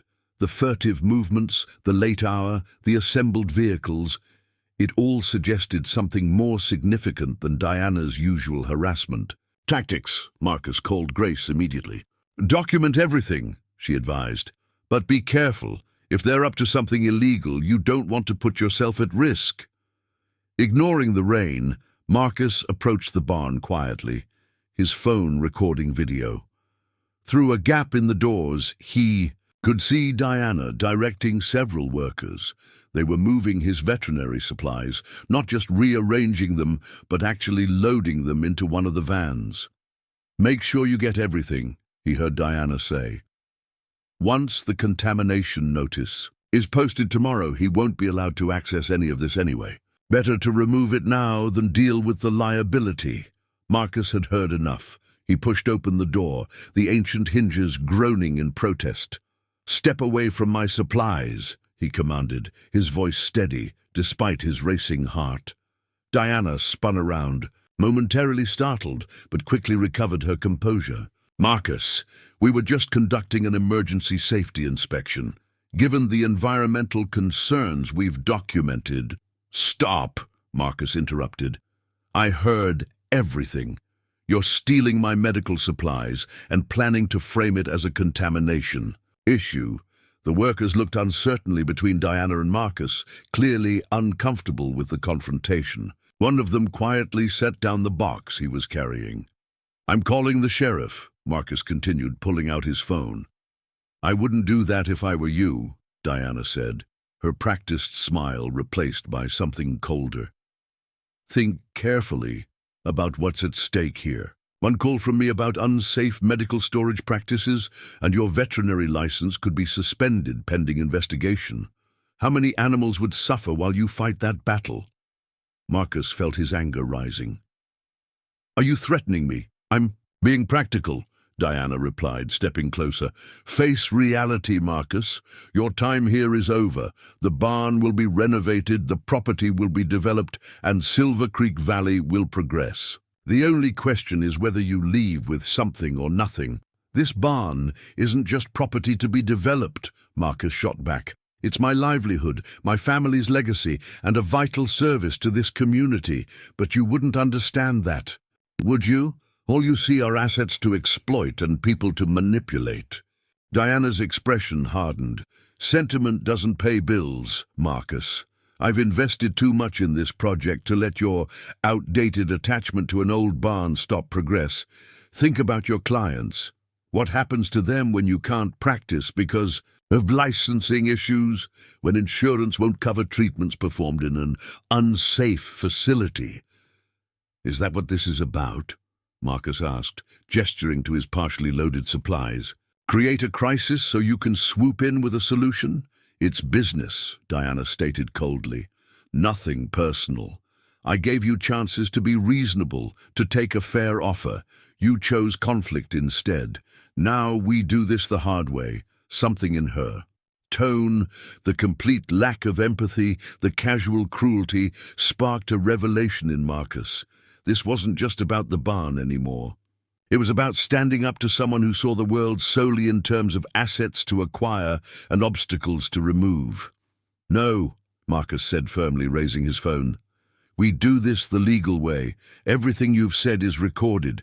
Your workers are witnesses. Tomorrow, when you try to post that contamination notice, I'll have proof it was manufactured. Want to guess how the state board will react to evidence of deliberately falsified safety concerns?" Diana's mask slipped completely, revealing raw anger. "You're making a mistake," she hissed. "I've dealt with plenty of stubborn owners before. They all learn eventually. One way or another, I get what I want." "Not this time," Marcus replied. "Get your people and your vehicles off my property, now! Any supplies you've loaded get returned immediately. Otherwise, the sheriff's department gets this recording tonight." For a long moment, Diana stood there, calculation visible in her eyes. Finally, she turned to her workers. "Put everything back," she ordered sharply. "We're done here, for now." As Diana and her team departed, Marcus knew this confrontation marked a turning point. The pretense of legitimate business was gone, replaced by open hostility. Diana had shown her true nature, and there was no going back. What he didn't realize was that this confrontation would set in motion a series of events that would force both him and the entire community to choose sides in a battle that would reshape Silver Creek Valley forever. The morning after the confrontation, Marcus and Grace met in her office to prepare for what they knew would be the decisive phase of the battle. The recording of Diana's attempted theft and threats had changed everything. They finally had concrete evidence of her true intentions. "This is the ammunition we've been waiting for," Grace said, replaying the video for the third time. "But Diana's not going to go down without a fight. We need to prepare for everything she might throw at us." They spent the next several hours developing a comprehensive strategy. First, they made multiple copies of the recording, storing them in secure locations. Grace had seen too many crucial pieces of evidence mysteriously disappear in cases like this. "We need to move fast," she advised, pulling out a thick folder of documents. "Diana's probably already working on damage control. Let's review everything we've gathered." Their evidence was substantial.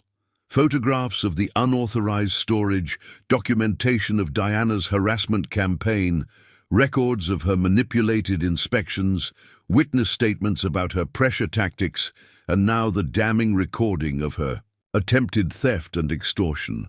Marcus also brought forward something he'd been saving, a detailed journal his grandfather had kept about the barn's construction. It contained original permits, construction photos, and most importantly, correspondence that proved the property lines had been clearly established decades ago. "This counters her claims about disputed boundaries," Grace noted, carefully examining the yellowed pages. "But we need more. Diana's got resources and connections. She'll try to discredit everything we present." They decided to bring in reinforcements. Dr. Thompson, Marcus's therapist, agreed to testify about the psychological harassment campaign. Tom Wilson, the security expert, prepared a technical analysis showing how Diana's team had repeatedly tampered with the barn's security systems. Sarah, from the cafe, organized a group of local business owners who'd experienced similar pressure tactics from Diana. Each one wrote a sworn statement detailing their encounters with her development schemes.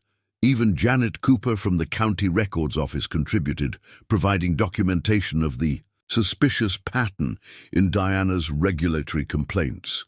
"We're not just building a legal case," Grace explained.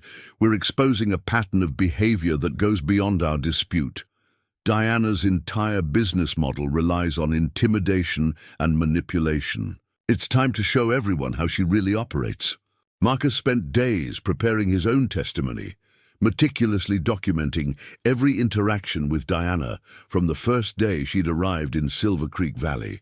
He included details about his veterinary practice, the barn's role in animal care, and the impact of Diana's interference on his ability to serve the community. They also developed contingency plans. Marcus moved his most essential veterinary supplies to a secure location, ensuring he could continue emergency services regardless of what happened with the barn. He installed additional security cameras and backup power systems to prevent any more mysterious outages. Grace helped him prepare for the psychological warfare that would inevitably intensify. "Diana's going to try to discredit you personally," she warned. "She'll attack your character, your professional judgment, everything. We need to be ready." They enlisted Dr. Martinez, the environmental consultant, to prepare a comprehensive report debunking Diana's contamination claims. The report included soil samples, air quality tests, and expert testimony about the barn's safety. Marcus also reached out to the state veterinary board, proactively reporting Diana's attempted interference with his medical supplies. By getting ahead of any complaints she might file, they hoped to neutralize one of her favorite weapons. "What about the community angle?" Marcus asked during one strategy session. "Diana's still got supporters who believe her development plans would benefit the valley." Grace nodded thoughtfully. "We need to show people what's really at stake, not just your barn, but the whole character of Silver Creek Valley. If Diana succeeds here, she'll move on to other properties, other businesses." They organized a community meeting to present their evidence and share their concerns. The response was overwhelming. Dozens of residents came forward with their own stories about Diana's aggressive tactics and broken promises. As they finalized their preparations, Grace received an unexpected call. A former employee of Diana's development company was willing to testify about her pattern of targeting historically significant properties and using regulatory pressure to force sales. "This is bigger than just your barn now," Grace told Marcus as they reviewed their strategy one final time. "We're not just fighting for your property. We're fighting to protect the whole community from someone who sees it as nothing but a business opportunity to exploit." Marcus knew she was right. The barn had become a symbol of resistance against the kind of predatory development that threatened to destroy the valley's character. The upcoming battle wouldn't just determine his future, it would shape the future of Silver Creek Valley itself. As they finished their preparations, Marcus received one final text from Diana. "Last chance to be reasonable. Once this starts, there's no going back." He showed the message to Grace, who smiled grimly. "She's right about one thing. There's no going back. But she's about to learn that some things aren't for sale, and some people won't be bullied into submission." The stage was set for the final battle. All their evidence was gathered, their witnesses were prepared, and their strategy was in place. Now they just had to hope it would be enough to stop Diana once and for all. The county courthouse was packed on the morning of the hearing. The case had drawn not just local residents, but also media attention, as it represented a growing conflict between traditional rural life and aggressive development in Montana's changing landscape.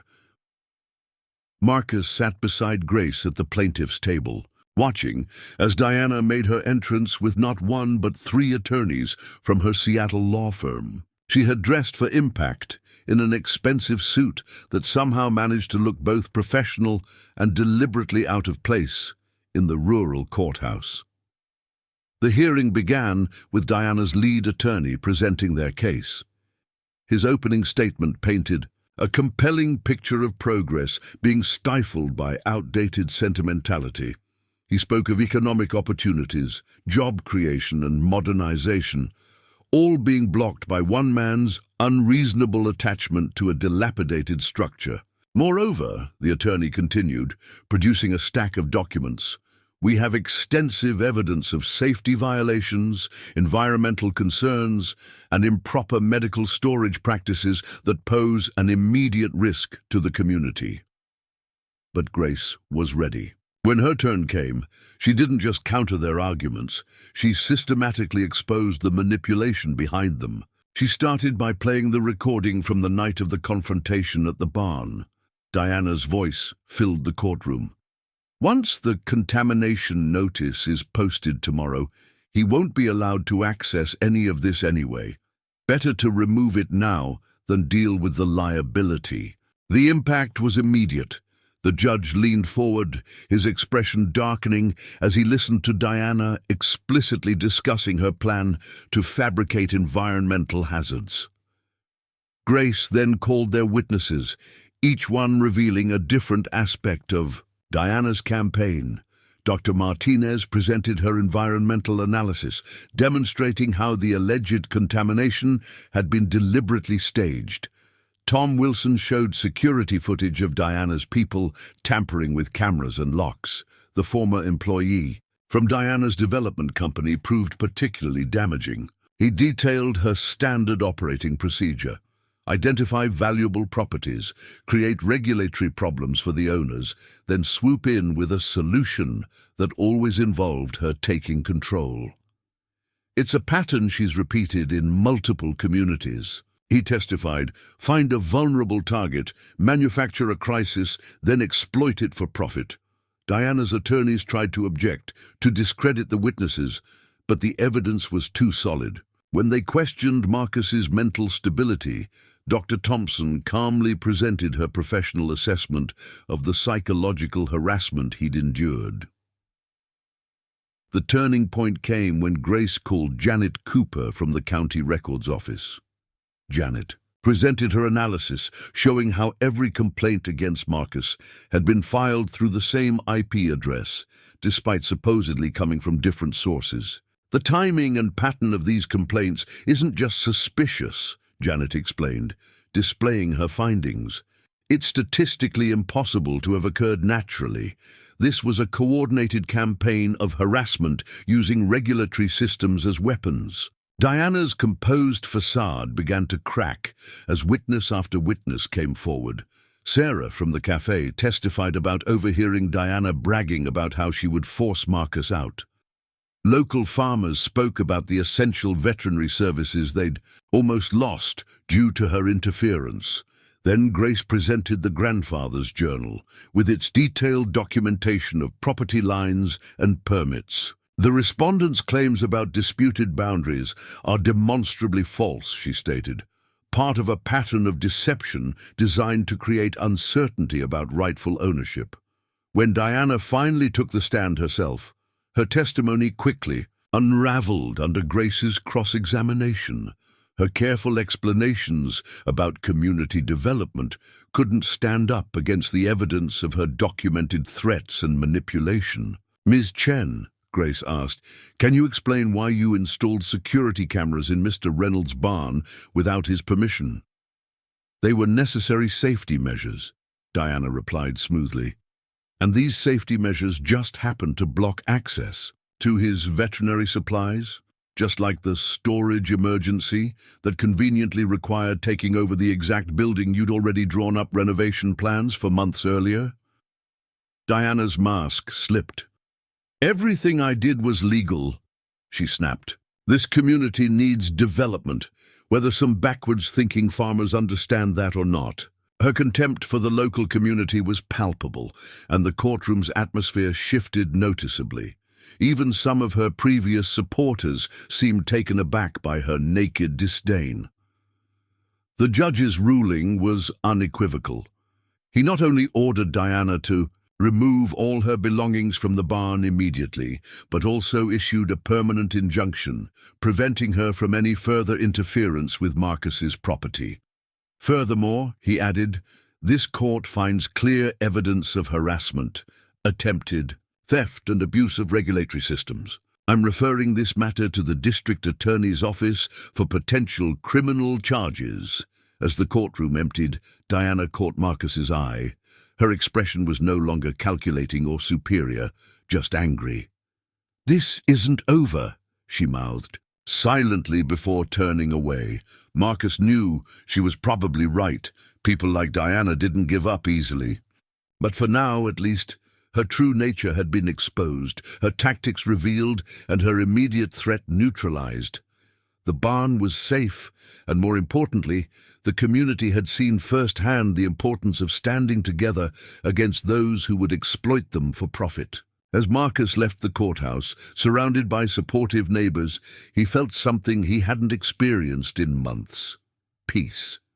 But even as he celebrated this victory, he knew there would be consequences to face and wounds to heal in the aftermath. Of this very public battle, the courthouse victory marked a clear resolution, but its impact rippled through Silver Creek Valley in unexpected ways. The day after the hearing, Marcus arrived at his barn to find a small crowd gathered outside. Local farmers, clients, and neighbors had come together to help remove Diana's storage items, which were being loaded into moving trucks under the supervision of the sheriff's department. "We figured you dealt with enough of her stuff," Tom Anderson said, hefting a box. "Time we showed you some community support." Inside the barn, Marcus found Sarah and a group of volunteers cleaning and reorganizing his veterinary space. They'd restored his equipment to its proper places and repaired some of the damage caused by Diana's interference. The electronic locks had been removed, replaced with his original hardware. Tom Wilson was installing an upgraded but traditional security system, one that respected the barn's historic character while providing modern protection. "Had this ready for weeks," Tom explained, running wires discreetly along the ancient beams, "just waiting for the court to give us the green light." As Diana's possessions were cleared out, Marcus discovered something disturbing: hidden cameras and listening devices planted throughout the barn. The sheriff documented each one, adding them to the growing evidence for the criminal investigation. The most significant moment came when Marcus finally regained access to the hayloft. The family archives had been untouched, protected by the very clutter Diana had created below. His grandfather's tools still hung on the wall, silent witnesses to the battle that had just been won. Dr. Martinez conducted a final environmental assessment, officially declaring the barn free from any contamination.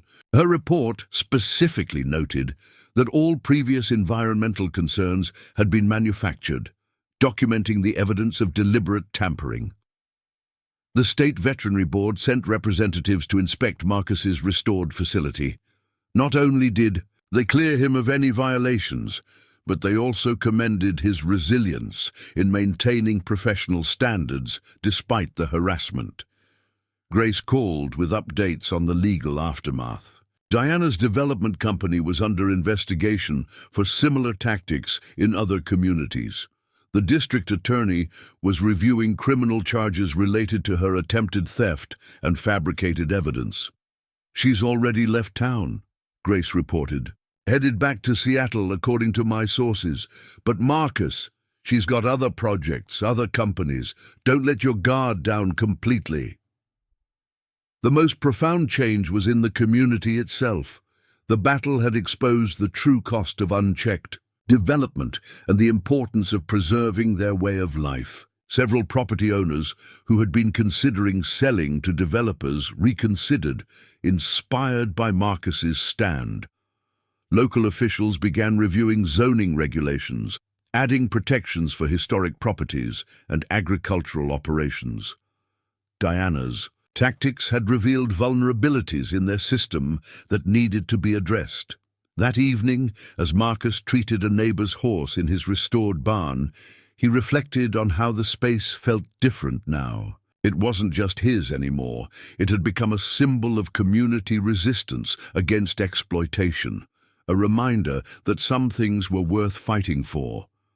The barn stood as it had for generations, its weathered walls now bearing witness to another, a chapter in its long history. But this chapter had ended differently than Diana expected, proving that even the most determined developer couldn't overcome a united community's resolve to protect its own. As Marcus closed up for the night, he found his grandfather's journal in its usual place. Opening it, he added his own entry, documenting not just the victory, but the lessons learned about the power of persistence, the importance of community, and the true meaning of progress. The resolution wasn't just about keeping his property. It was about preserving a way of life that valued people over profits, community over development, and principle over expedience. Diana had inadvertently strengthened the very things she had tried to destroy. Looking at his barn, in the evening light, Marcus knew that while this battle was over, the war to preserve rural communities would continue, but now they were ready, aware of the tactics developers might use, and prepared to stand together against those who would sacrifice their heritage for profit. The first few days after the court victory brought a flurry of activity and changes to Silver Creek Valley. Diana's hasty departure left ripples throughout the community, and the immediate effects of Marcus's victory manifested in both expected and surprising ways. The morning after Diana's storage was removed, Marcus discovered a stack of papers left anonymously at his door, internal documents from her development company revealing plans far more extensive than anyone had imagined. The papers showed that the barn had been just the first step in a larger scheme to reshape the entire valley. "Look at this," Marcus told Grace, spreading the documents across her desk. She had plans to acquire at least 12 other properties. The barn was supposed to be her foothold, her proof that she could overcome local resistance. Grace studied the papers carefully. "This explains why she fought so hard. Your barn wasn't just a building to her, it was the key to her entire development strategy." The documents revealed something else troubling, a list of local officials who had been quietly supporting Diana's plans in exchange for promised positions in her new developments. Within days of this information becoming public, 2 council members resigned, and the mayor announced a comprehensive review of all recent zoning decisions. The immediate practical effects of the victory became apparent in Marcus's daily work. Without Diana's interference, his veterinary practice quickly returned to normal. Emergency calls were handled efficiently now that he had full access to his supplies and equipment. The relief among his clients was palpable. "It's like a weight's been lifted," Julie Peterson commented while Marcus treated her horse. "We were all worried about what would happen if we lost our local vet. The nearest alternative is over an hour away." The barn itself seemed to breathe easier. With Diana's storage gone and the unauthorized modifications removed, the old building regained its character. Marcus spent a weekend with local volunteers restoring it to its original condition, removing the last traces of Diana's attempted takeover. But not all the immediate effects were positive. Some of Diana's supporters in the community, particularly newer residents who had been attracted by her promises of development, remained resentful. Marcus occasionally caught cold stares at the grocery store or overheard muttered comments about him blocking progress. Sarah's Cafe became an unofficial community center for processing recent events. Over coffee and pie, locals shared stories of their own encounters with Diana, each revelation helping them understand how close they'd come to losing something precious. "She approached me last spring," Tom Anderson revealed one morning. "Wanted to buy my south pasture for what she called an eco-friendly housing development. When I refused, suddenly I started having problems with my building permits." The immediate financial impact hit some community members hard. Several local businesses had invested in Diana's promises, taking out loans or making improvements in anticipation of her planned developments. Her departure left them scrambling to adjust their plans. Grace helped organize a community meeting to address these concerns. "We need to find a balance," she explained to the gathered residents. "A way to allow reasonable growth without sacrificing our community's character." The meeting led to the formation of a local business coalition, focused on promoting sustainable development that respected the valley's agricultural heritage. Marcus's barn battle had taught them the importance of being proactive rather than reactive. Perhaps the most significant immediate effect was psychological. The community had seen what they could accomplish when they stood together. Diana's attempts to divide them had ultimately strengthened their bonds. This newfound unity, manifested in practical ways. When the Hendersons' barn needed urgent repairs, neighbors organized a weekend work party. When the Miller farm faced foreclosure, local businesses worked together to help them refinance. Marcus found himself receiving unexpected visitors, people from neighboring communities seeking advice about dealing with aggressive developers in their own areas. His story had struck a chord, becoming a template for other rural communities facing similar pressures. The local paper ran a series of articles examining the broader implications of the barn battle. "Victory for Rural Values," read one headline, followed by an in-depth analysis of how small communities could protect themselves from predatory development. Grace noticed another immediate effect: a sharp increase in residents documenting their property histories and updating their legal paperwork. "People realized how important it is to have their affairs in order," she observed. Diana's tactics were a wake-up call. As the dust settled, Marcus received an unexpected letter from one of Diana's former employees, thanking him for taking a stand. "You stopped something bigger than you know," the letter read. "This wasn't just about one barn or one town. It was about whether small communities have the right to determine their own future." The immediate aftermath of victory brought both challenges and opportunities, forcing the community to confront important questions about their future.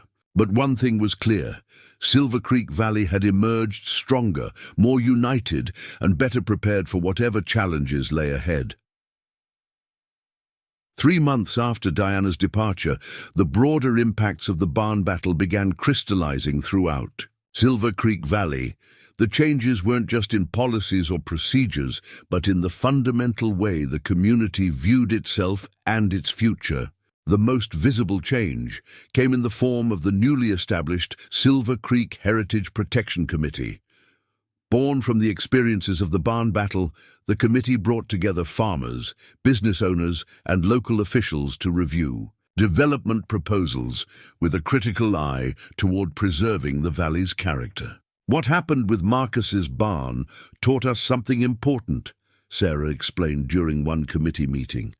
"Progress doesn't have to mean losing our identity. We can grow without being transformed into something we're not."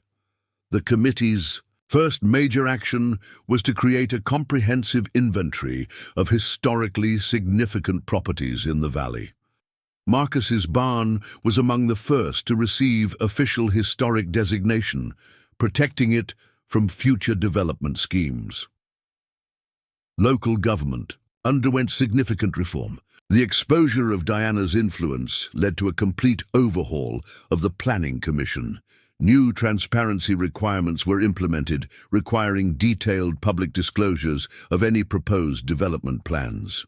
"We're not against development," the new planning commissioner stated at a town hall meeting, "but it has to serve the community's needs, not just developers' profits." The agricultural community experienced its own renaissance. Marcus's successful stand inspired other farmers and ranchers to resist pressure from developers. They formed a cooperative to help members modernize their operations while maintaining traditional farming practices. The veterinary practice itself evolved. Marcus's battle had highlighted the essential nature of local animal care services. With community support, he expanded his operation, training 2 young locals as veterinary assistants to ensure the continuity of care for future generations. "What Diana never understood," Marcus told a reporter from the Regional Farming Journal, was that this wasn't just about preserving old buildings. It was about maintaining vital services that keep rural communities alive. The barn became something of a local landmark. School groups started visiting to learn about both its history and the recent battle to preserve it. Marcus worked with local teachers to develop educational programs about rural heritage and community activism. Even the business community felt the impact. Local entrepreneurs who had initially supported Diana's plans began developing their own, more community-oriented proposals for growth. The Silver Creek Business Alliance shifted its focus from attracting outside investment to nurturing local enterprises. One unexpected outcome was the formation of a legal defense fund for rural property owners. Grace helped establish the organization, which provided resources and support for other communities facing similar development pressures. The barn battle showed us that individual property owners need support to stand up to well-funded developers. Grace explained, "This fund ensures they won't have to fight alone." The ripple effects reached beyond Silver Creek Valley. Other rural communities in Montana began adopting similar protective measures. Marcus received invitations to speak at regional farming conferences about preserving rural heritage in the face of development pressure. Local media underwent its own transformation. The Silver Creek Gazette, chastened by its initial support of Diana's plans, established a dedicated investigative reporting unit focused on development issues. Their first major story exposed similar tactics being used in other communities. The psychological impact on the community was profound. People spoke more openly about development pressures, sharing information and watching for signs of manipulation. The silence and isolation that had allowed Diana to operate was replaced by active community engagement. "We learned to trust our instincts," Tom Anderson reflected during a community gathering. "When something doesn't feel right, we speak up. We don't let fear of being labeled anti-progress silence us anymore." Perhaps most significantly, the barn battle changed how Silver Creek Valley saw its future. Instead of viewing traditional, rural life as something that needed to be modernized out of existence, the community began exploring ways to adapt while preserving its essential character. Young people who had once seen no future in rural life began returning, attracted by the community's demonstrated resilience and commitment to preserving its way of life while embracing sustainable change. The barn itself stood as a symbol of this new balance. While maintaining its historic character and function as a veterinary facility, it incorporated thoughtful modern improvements. Solar panels now provided power, and a small classroom space hosted workshops on rural heritage and sustainable agriculture. As Marcus watched these changes unfold, he realized that Diana's attempted takeover had inadvertently strengthened the very things she had tried to destroy. The community hadn't just preserved its physical structures, it had rediscovered its core values and collective strength. Yet even as Silver Creek Valley celebrated its transformation, there were reminders that the victory needed to be maintained. Development pressures didn't disappear.